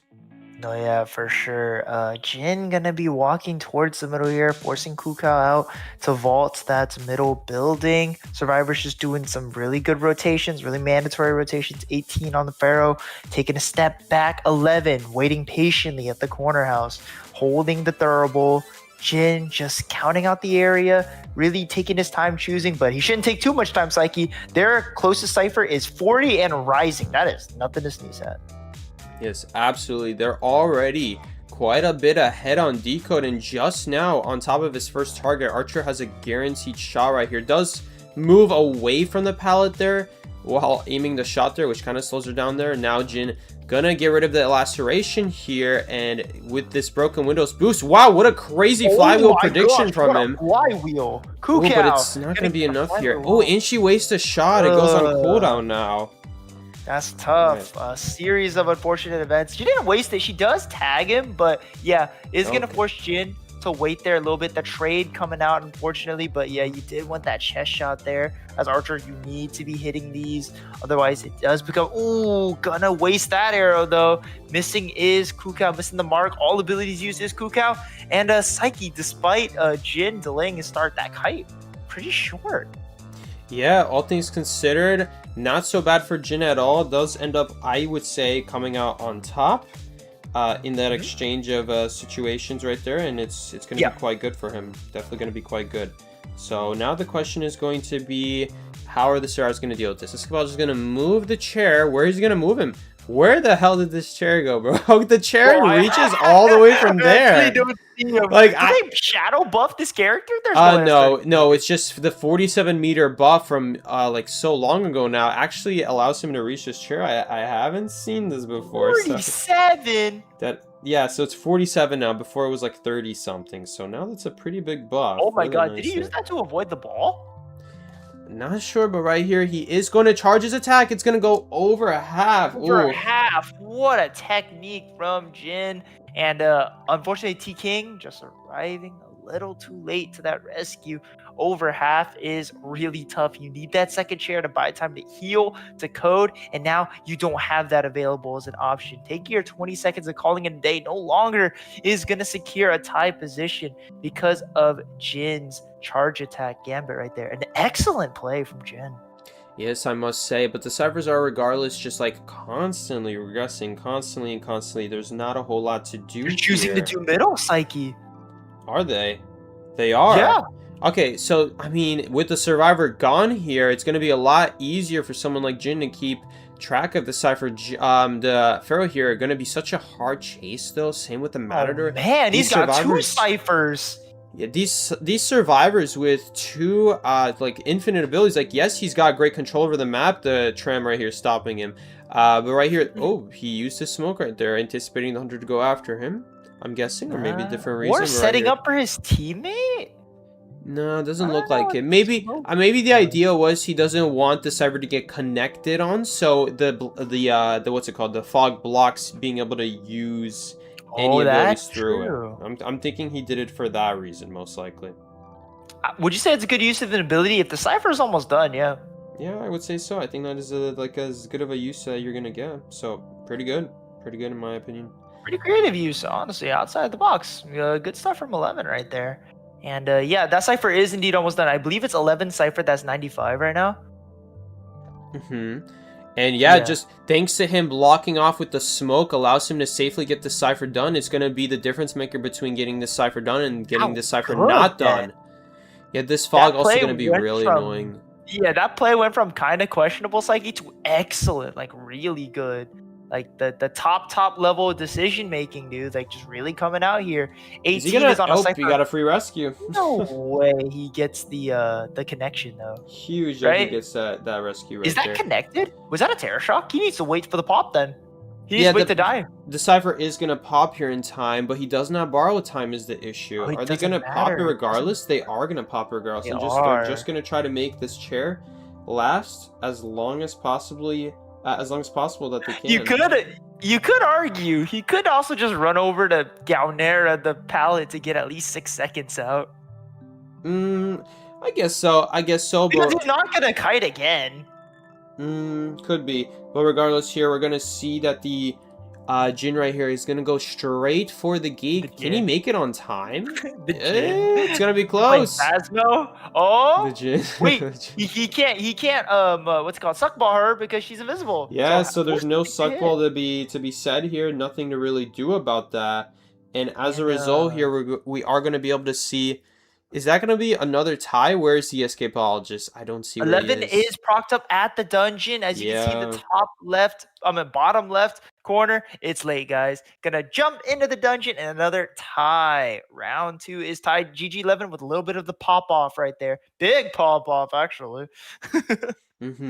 And just like that, we are going to be seeing another tie from both of these Survivor teams. I will say, I'm just gonna say this right now that What's I'm up? not gonna lie. The comp scene when it comes to like the tournament scene is a lot more boring. If I can be honest here, when it comes to what is the best strategy to winning as Survivor, it's actually to tie, and tying is, I'm so sorry to say this, so boring. Like, I don't mean to be that guy, but It's true. like, don't get me wrong, they know how to play the game, but the fact that this is how you play the game nowadays annoys me. Annoys me that this is like the Like what best happened strategy to you can going do. for hardcore wins, right? Yeah, there's Crazy there's none of setups, that crazy anymore. There's none wins. of this like going for hardcore wins anymore It's just not worth going because for. the That's the why. hunters are just too strong. The hunters are just too strong. They're too good at stopping it. The power level of them has gone up dramatically. Mhm. It's a shame. It's honestly It a shame. it is pretty sad. You're not gonna see those crazy kites anymore pulled off against when like even when Sculptor was a meta, people were still trying to go for wins. People Yeah. were still trying to go for wins. Yeah, even back then you were seeing like a lot of people just go for wins and stuff like that. Now, not so Like much. making Things have crazy definitely risk reward changed. decisions. Yeah, a lot has changed. The game Identity 5 is very different now, honestly. Yeah, does make me sad, but it is what it is. Does it make you sad, Psyche? Regardless, though, we are going to see right here, GR is going to get another tie here against GG, or GG getting a tie against GR, however you like to think about it. And yeah, Yeah. It means does that make me sad too, Psyche. Don't worry, you're not the only one that misses the crazy survivor kites, the plays that they made to secure even more and more points against these hunters. Like, man, when we thought we had it like bad during like the sculptor wheel meta, dude, we didn't have it bad at all for survivor. We Yeah. we didn't know, man. We didn't know how this game would progress, but hey, man, when games evolve and change, you just gotta change with it. That's all I can say. Yeah. The adaptation gotta come out, even though you're playing for a tie and hunters are just in the driver's seat, just banking off of mistakes too. Like, it's not exactly fun for them either too, because they also are not given the opportunity to go for these crazy punishes and stuff, because survivors aren't going for a win, they're going for a safe time, and it gives them less opportunity for big punishes. Obviously hunter's still going to be in the driver's seat mostly in this meta, but yeah, like I said, if the survivors are playing on point, ties mostly what you're going to get. Yeah, and yeah, that's a great point, that when survivors aren't going for big heads-up plays, it's really hard to build off of that or get like better as a hunter at dealing with harassing plays, because there's not even that much of that to begin with nowadays anyway. You just don't really see it like you used to, and I don't know, man. I do Yeah. wish it was, I do wish it was a little bit different instead of always seeing like the same thing over and over and over again. Yeah, man. Don't blame you there. I feel you there, man. I feel you there. But yeah, we're gonna see where the map pick is gonna go. And Psyche, do you know how map picks work if they just keep dying? Like who picks what? Rock paper It's a scissors? coin flip on after the first round. Round one is a coin flip on who chooses the map. Then on round two, whoever lost the coin flip gets to pick, and then round three, it's another coin flip to decide who picks the last map. Now, of course, that's what I did. That's what we did back then when I played in the previous tournament. Now I'm not sure. Back if they still in do my that. day. Yeah, back in my day, guys. I'm not sure if they're still doing that under this rule set. I would assume they are. I'm assuming that it's still like a coin flip. But yeah.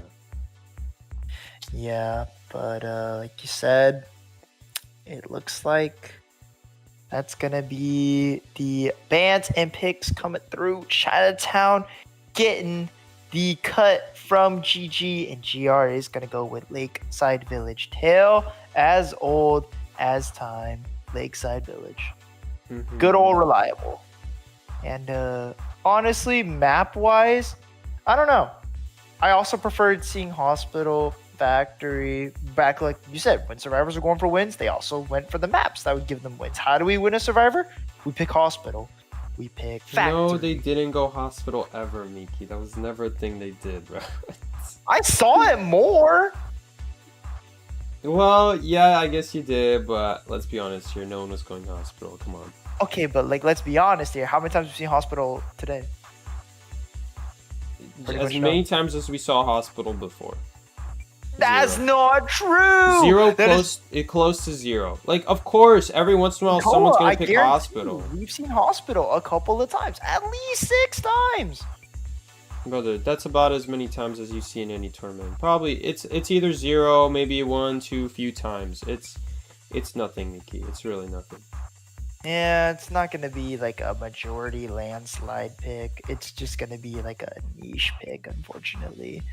But yeah, GR on the survivor side here, I do feel like that's just because like they were on the hunter side, choosing to opt to let them play here.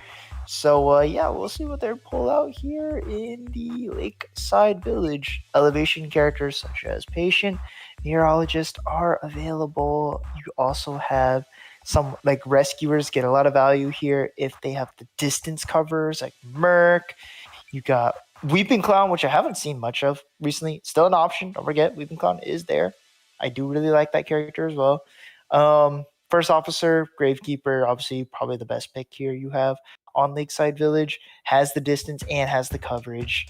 Just even better than Mercenary, arguably, coverage-wise. Not better distance-wise. Mercenary does still have 3 elbow pads and is really, really fast. So, yeah.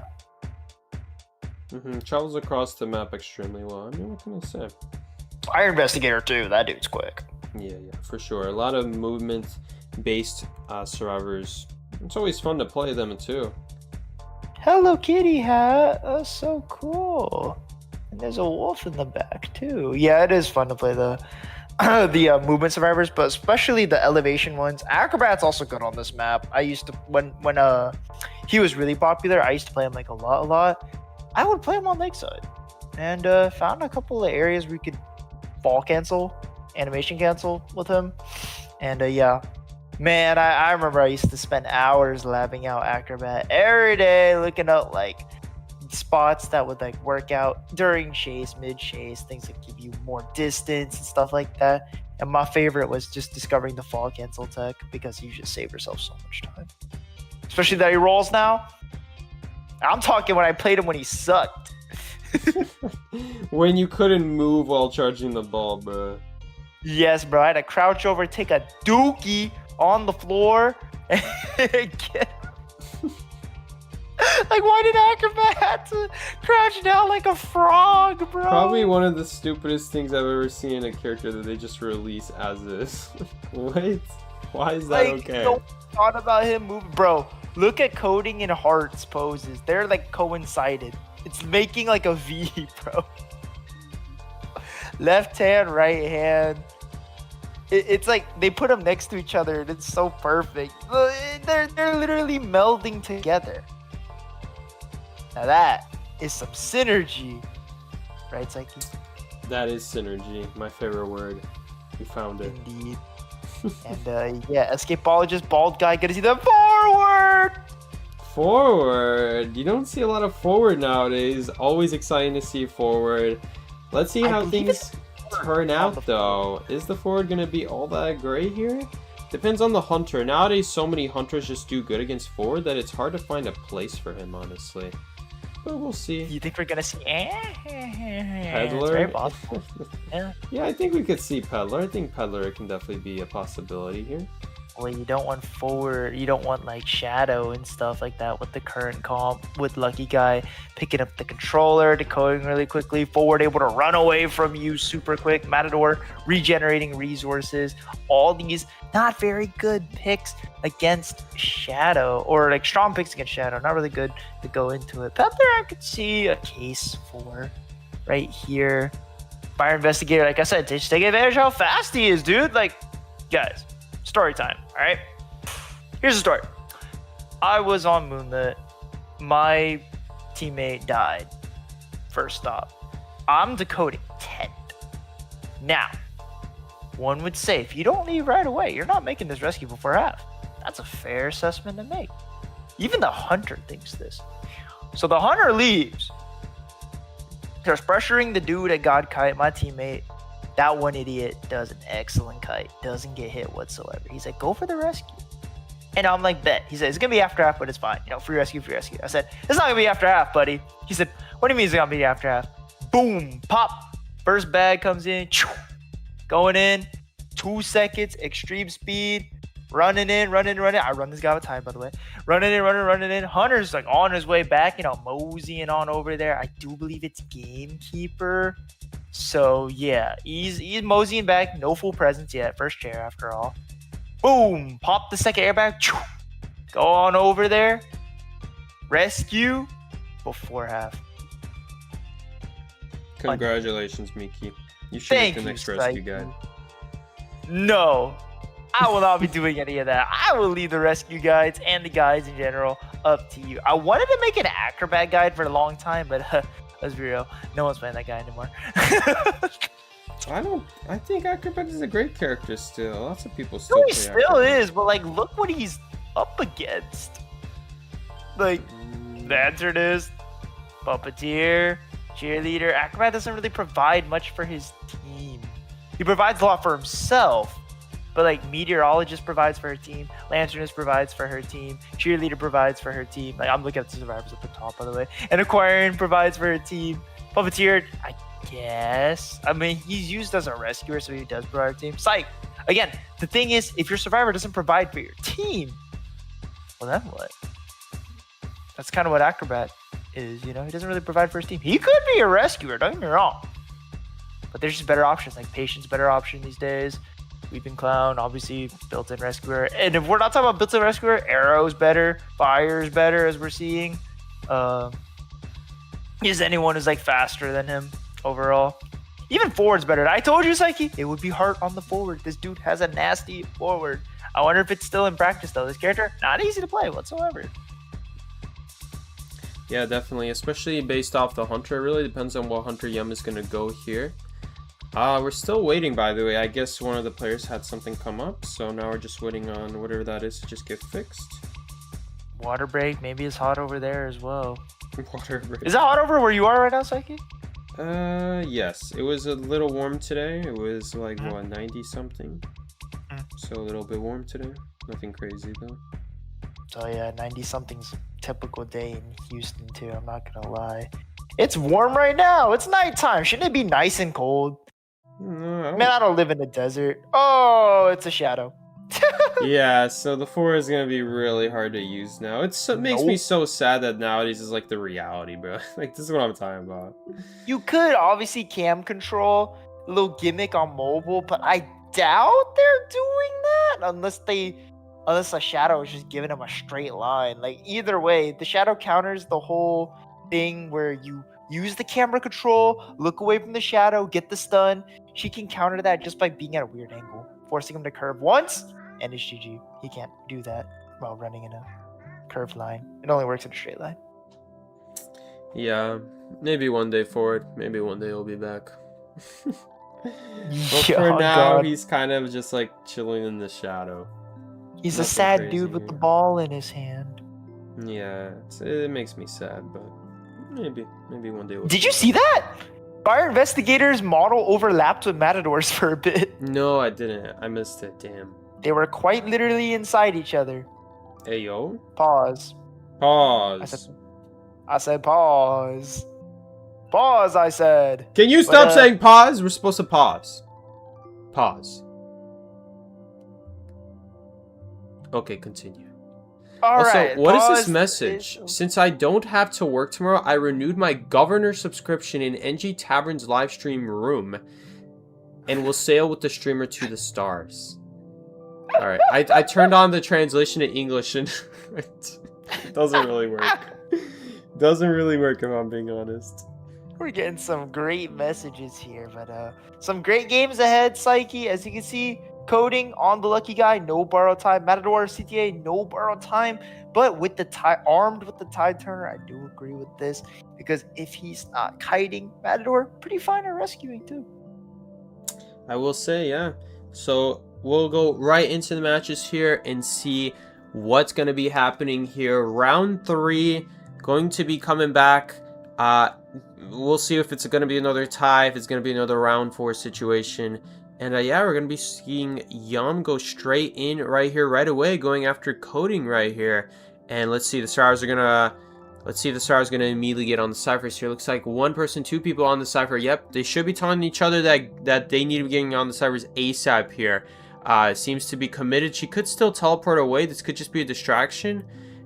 After all, this is not exactly the best target to go after. I mean, Lucky Guy, yeah, it probably is the best target to go after here, but it's not great. Probably. It's definitely not. He's great. Already got 60 of Doom on him too, but does get a nice elbow pad. Coding taking him to the shack over here. All these Stars are gonna stall quite a bit. Maybe Matador would be a little bit better, but it's hard to say. Lucky Guy now putting himself in a really good... Are you sure about that? Oh no, because he can get rid of the 100. You're right. Yeah, exactly. Yeah. Oh, look at this mind game right here. Vaulting into the window, and then on top of that, oh, getting the 40 off the Lucky Guy too before hitting him.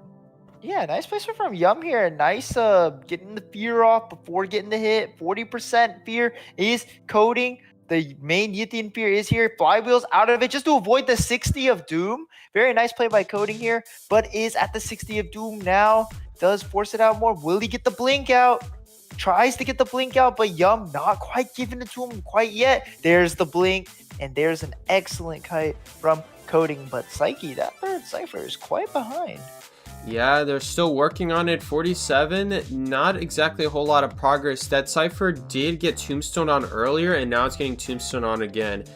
Keeping that Cypher progress low is going to be very important here. Of course, he couldn't even play risky here either because he doesn't know if a target switch is going to happen if he risks it with a 100 on top of the Cypher and eats it up. That's definitely just a free hit he would take.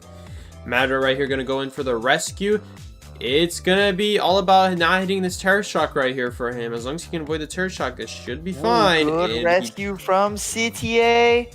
Coding, going to be taking his 20 seconds and calling it a day. I'll be perfectly fine here. Or not. I mean, Shadow is pretty reboundable. Psyche. She's not much to her name without full presence. Yes, I will say. I mean, full presence right here. She does have full presence, though. Yeah, so she does have full presence. True. You could still run in a straight line here and avoid it, but... Oh, but the Matador ability here is going to slow her down here. Wow. Lucky is still alive here. She still has to find him in the first place. Does she know where he went? Did she choose to change targets entirely? Yeah, it looks like it. It looks like it at this point. I mean, he can't find the Lucky Guy. He can't find the Lucky Guy. This is huge. Oh, wait. Does he? Yeah. Oh, yep, I think he sees him. Man, Shadow's so brother. This is so dude, Shadow. Oh, by the way, running. The gun's online in the open space. Oh my god. No, he couldn't look at her. Oh, that's such a shame. No. Pulling the gun. Unfortunately, the gun here wasn't that incredible. But what other item could you use? I think the pocket watch would have been better, honestly, at this point, than a gun that you can't look at the hunter against. It just doesn't. With the watch. Sense. Put what's it watch called? Also gets the ghost off of you on top of it. I was just about to ask that. I was like, well, does the watch displace the ghost? If it did, the watch definitely the right option there. I could see the reason behind the gun, but man, you really gotta think watch just having so much more utility. CTA avoiding death right there by the grip, and full press is gonna be used up. Is it gonna tag Coding? Gonna tap Coding. 60 of Doom. Boom. There's gonna be the hit right there. 45 and rising is that last Cypher rapidly rising. It's like 2 people decoding on the type rising, but Heart in the area with the forward. Is he gonna do something here? The forward is in play, but so much to think about. Miki having a cut out there all of a sudden.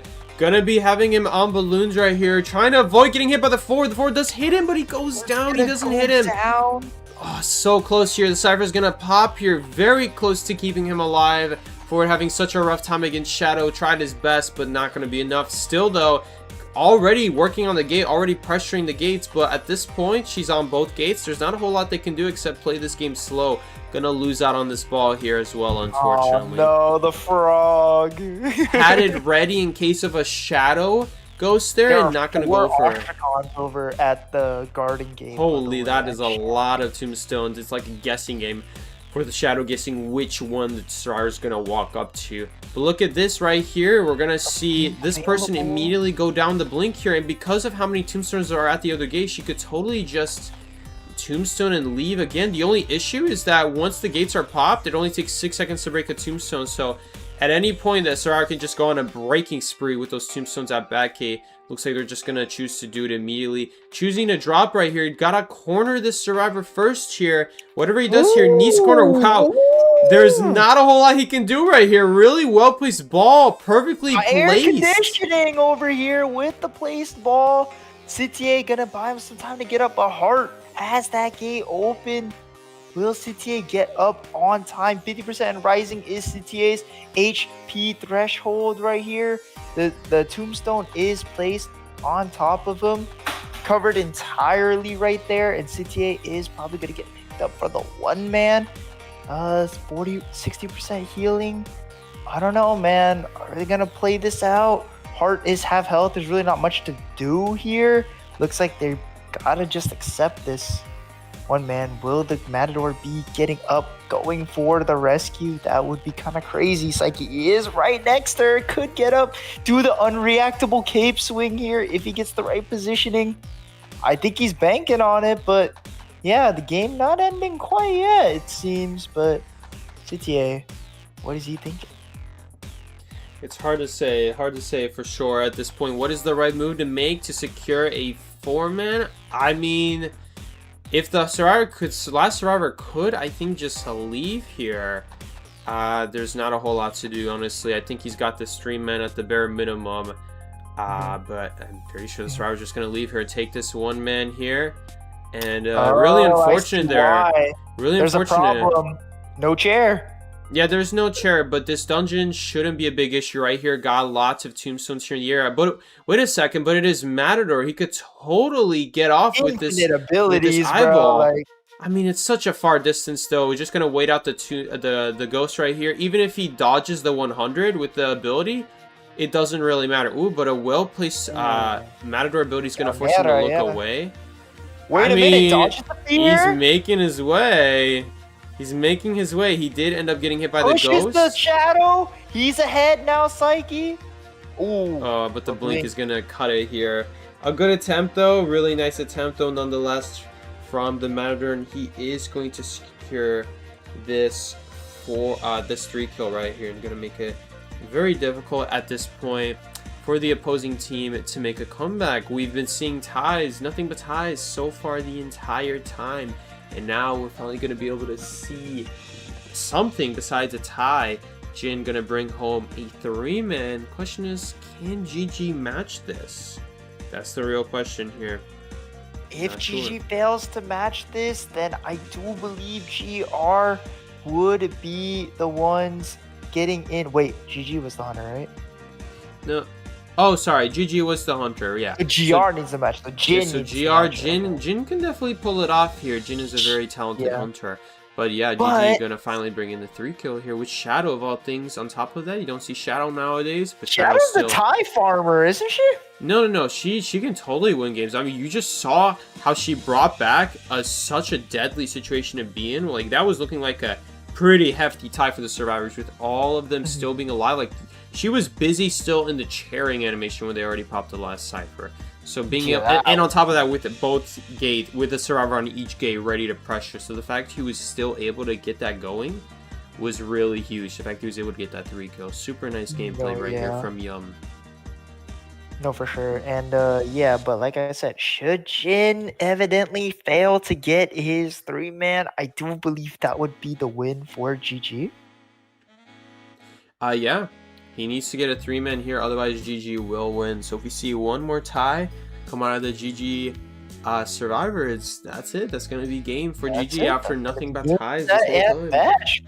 But should we see the 3-man, we will take it into the game 4, and GR will have yet another chance to take this set, going down to potentially even time, which is always the craziest one to see, Psyche, because you see some crazy stuff happen when they're trying to go to like quicker games, longer games. We saw Dow 5. No, I don't know if it was Dow 5. I forgot who it was, but someone pulled out a Dream Witch and they did it to draw out the timer to win for their team because their team exited really quickly.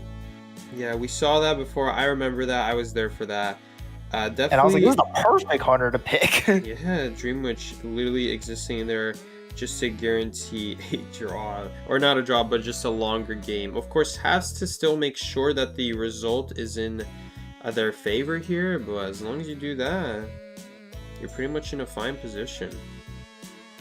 And in a fine position, a comfortable position, I'd argue, is honestly Jin. He don't look nervous at all, man. He's like, all right, I'm ready to play, bro. Give me the 3-man.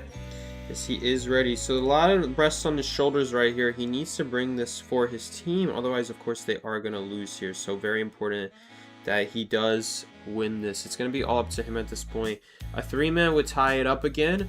A 4-man would win it for him. Yeah, would win the set entirely for him. So it's going to be very, very key, very important that he gets it. If he doesn't, it's just going to be Jover for them. So gotta absolutely make sure. Yo, that meme is a wild. Do you see that on your screen right now? Yes. It's like a commentator's Buddha. Yes, and I don't really get it, but it's okay. I don't need to get it. It just looks funny, man. Some things just look funny. Listen, I get it. We don't have good humor here in America either with our memes. Don't get me wrong. I totally am with you on that. But brother, Miki, you can't be lying to me. You have no idea what that is. Why are you lying? Why are you lying to me? I never said it's Buddha. What's the get? It's Buddha with a commentator face on it. I don't have to know what it means. Funny is funny. Oh my god, brother. No comment for Miki. No comment. No comment from Psyche there when it comes to the Buddha. What you got against Buddha, bro? I don't know, man. I just don't find it that funny. I'm gonna be honest here. Alright, man. Alright. To each their own. Like, look. The fans and all, that's pretty cool too. I forgot they do like have the giant fans with bunny ears on it and Jin on it as well. So yeah, Jin really getting the full fan support here. But Psyche, what pick do you think would close out a 3-man, potentially a 4-man for him? His Hullabaloo is still an option. That is true. He does have a very good Hullabaloo. Hullabaloo also himself is a very good hunter to play in tournaments. So that is something to keep in mind. We'll see if we end up seeing that in the end. Could be banned too. Respect band. Could be respect band. Could be. Options are definitely limited though. We're in round 3. We're talking like round 3. So at this point, the options are gonna be quite limited here. There's not gonna be a whole lot he can use here. Seer Mercenary gonna be banned. We're seeing a very 2019 type of ban here. But yes, like Psyche said, Psyche and I said, the survivor to withstand the test of time longest is definitely Seer. I think Seer is the most bans across the board. I don't think it's close. Queen B gonna get banned here, first ban. I imagine the second one's probably gonna be Hullabaloo. Yep, it's gonna be Hullabaloo. And yeah, maybe forcing Jin to show that opera. Who knows? They're gonna make things difficult right here for Jin. He's not gonna have it super easy right here. Of course, the survivors still have Gravekeeper available too, which is just such a great survivor when the hunter doesn't have Hullabaloo available. Neither does, I mean, I guess Opera Singer is available, but it's definitely not as good against Gravekeeper as a Hullabaloo would be right here. So we'll see. Yeah, T King gonna lock in coordinator for his team. Psyche, what do you really think Jin's thinking about when he bans Mercenary over Gravekeeper? Honestly, I think he's trying to get it so they can't utilize the distance coverage that this character can get over Gravekeeper. Because Gravekeeper, at the end of the day, is safer, but he's slower, a lot slower. Prisoner, wow, no tying here. No tying here whatsoever. But Mechanic is pickable, Psyche. That is true. Yeah, Mechanic wouldn't be a bad survivor here at all, but instead they're going to opt with the Prospector. Interesting pick. Definitely wasn't expecting that. So they don't want extra decode when the hunter's pressured. Okay. But yeah, we're gonna see what Jin pulls out here. I'm expecting maybe the opera, maybe wax artist. I've seen it before. Peddler also possible. Yeah, possible here, and she would resist the stun effects of the Cord and the Prospector, but can't really go for such a simple counter, simple game plan there.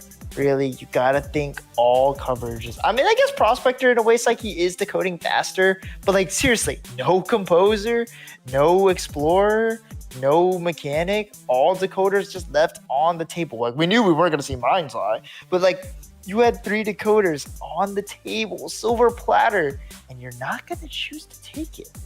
One can only wonder, what is Chi-Chi thinking about to get this tie for their team? I don't know, maybe they just have faith in this Prospector, brother. I would play Prospector in maybe like round 7, which literally doesn't exist. Yeah, personally, yeah, true. I remember you were asking me about Prospector Tech, like maybe it could be a niche pick. And I'm like, honestly, Psyche, I think they're still using him too early. But by that I mean, really want to believe there's a place for Prospector, but it's so tough, man. It is really tough out here for Prospector. A lot of hunters just do good against Prospector and just a lot of survivors just do what he does, but better. Yeah, that's the kind of the problem with him. And for less effort.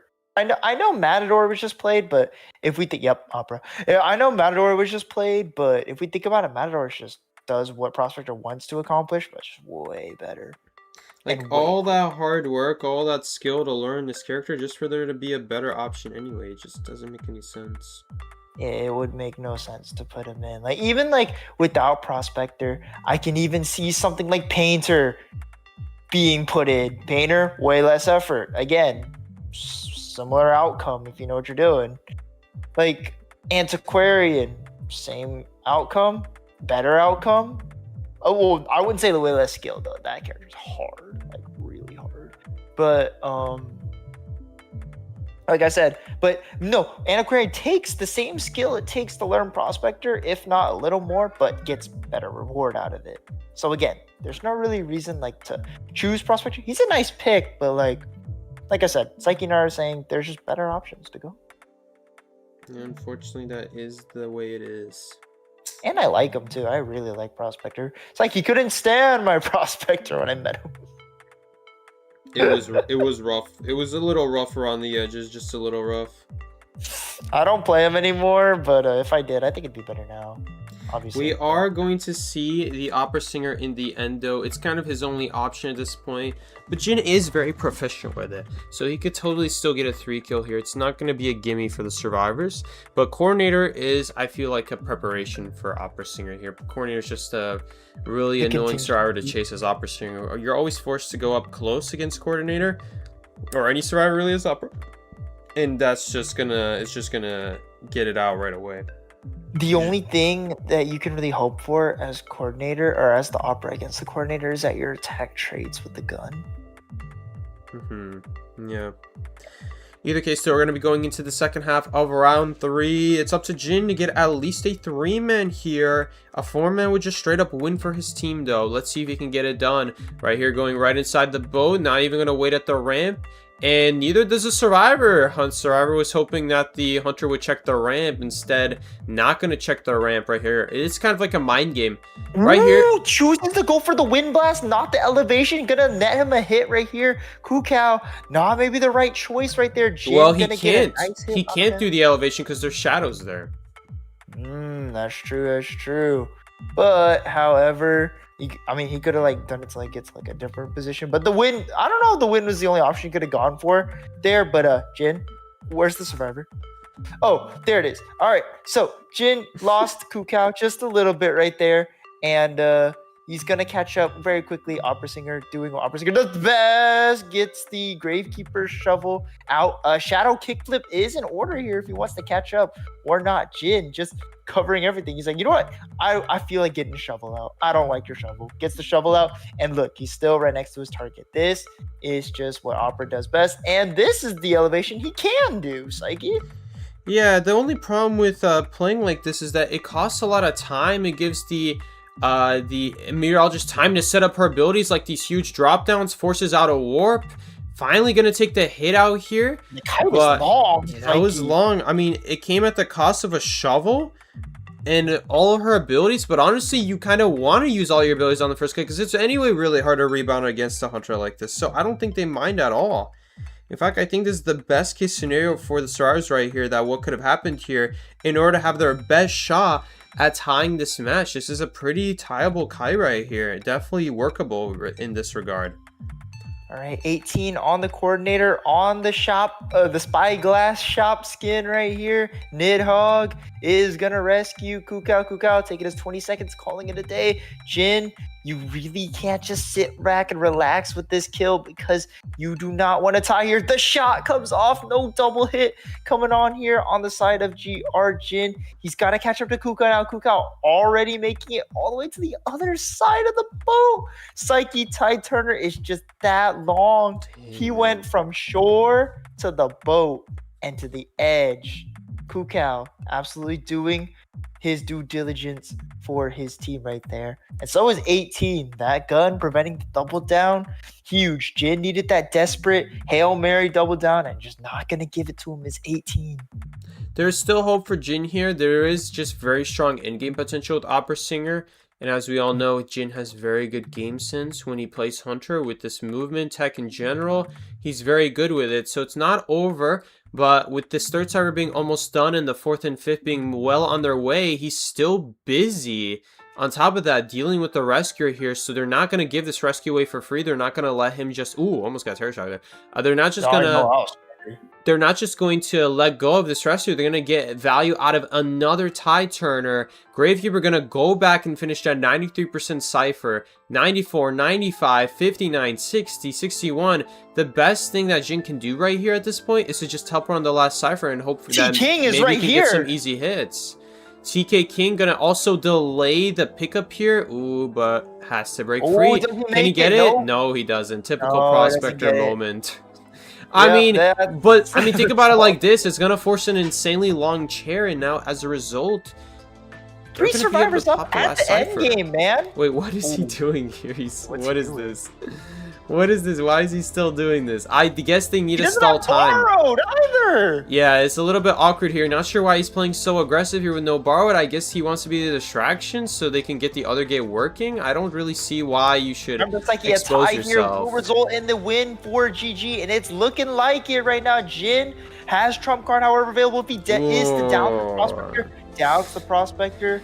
Yeah, if he just didn't get seen there, he could have at least done this gate and forced the hunter to make the move first. Now Jin just sees the target and has the option of choice now. He's going to choose the chair. Is he going to see teleport? He's going to pop the teleport. Is he?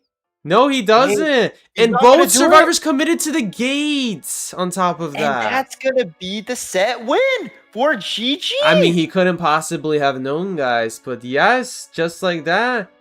We're going to see GG win the match. That was just a teleport away from becoming a 4-man, honestly. I don't think they realize. I mean, I think they do realize, but... It paid off. It paid off, Psyche. They had the soul read. They say, you are not committing to this teleport. Yeah. They're like, they played the mind games. They were like, there's no way he's going to commit. He's going to think one of us is rescuing. And they went for it, and it worked out. That was the difference between winning and losing because of one mind game right there. Wow. What a bait by the prospector. What a bait by the prospector. I mean, I think it's just a little bit safer there not to get seen immediately, but I mean, who cares, brother? I agree, Psyche. It's just way safer to leave it up to ambiguous decisions. No, just like that, they do end up winning. So congratulations to GG for getting the victory, guys. As always, if you would like to check out the stream on Bilibili, I'm gonna leave a link in the description right now. I'm gonna go ahead and do that right now, so you guys can watch it in the description if you guys would like to watch it right now. I haven't even read the chat literally one time at all. I do apologize that we didn't have face cams on the stream because I tried to pull up my stream and my camera's just broken and there's just nothing I can do about it. It works for half a second then disappears, so I'll have to troubleshoot it another time. But in the meantime, guys, thank you so much for joining. I'm gonna go ahead and add the Bilibili live stream link. All right. But Psyche, thank you again for inviting me to cast. Will we be on tomorrow for the viewers? Yes, I will be here. I don't know. The real question is, are you gonna be here? I most likely will be here. Are you gonna have a new camera by then though? Probably not a new camera. I just need to fix the current one, Miki. Oh, okay, no worries. Why would I need a new camera, brother? I thought it was permanently broken. No, I don't know what the issue is. It's a tech issue. It turns on and then just stops working. Not sure if it's a Discord issue or like what's going on here, but OBS is also not turning on the camera, so we'll see here. Also, yeah, I'm sure it's just a program issue. It doesn't seem like it's actually like the product itself. Matchups. What were the matchup? Today was GW, Dow5, and GRGG. And the last one's gonna be MRC ACT. Matchup, because I put the matchups in the description so that people can... And the last one's MRC ACT for those who want to know. GR versus GG. You said the third matchup is gonna be MRC versus who, Miki? Act. So, well played from both teams right here. It definitely took a while, but they finally did it. We finally see a conclusion at the very end. Although it was this close from either becoming a 3-man or a 4-man. Probably would be a 4-man. I think it was a difference between losing or tie. I don't think we were gonna see a round 3. So in the meantime, guys, thank you so much for joining. I really appreciate all you guys watching out here in the chat. Really appreciate it. I wasn't here to read this time, but yeah, IVC is gonna be in LA. So thank you guys so much for watching. I do really appreciate it, and I will see you guys all later. Take care. This has been Psyche. And Miki. Peace, everybody. You guys have a good night.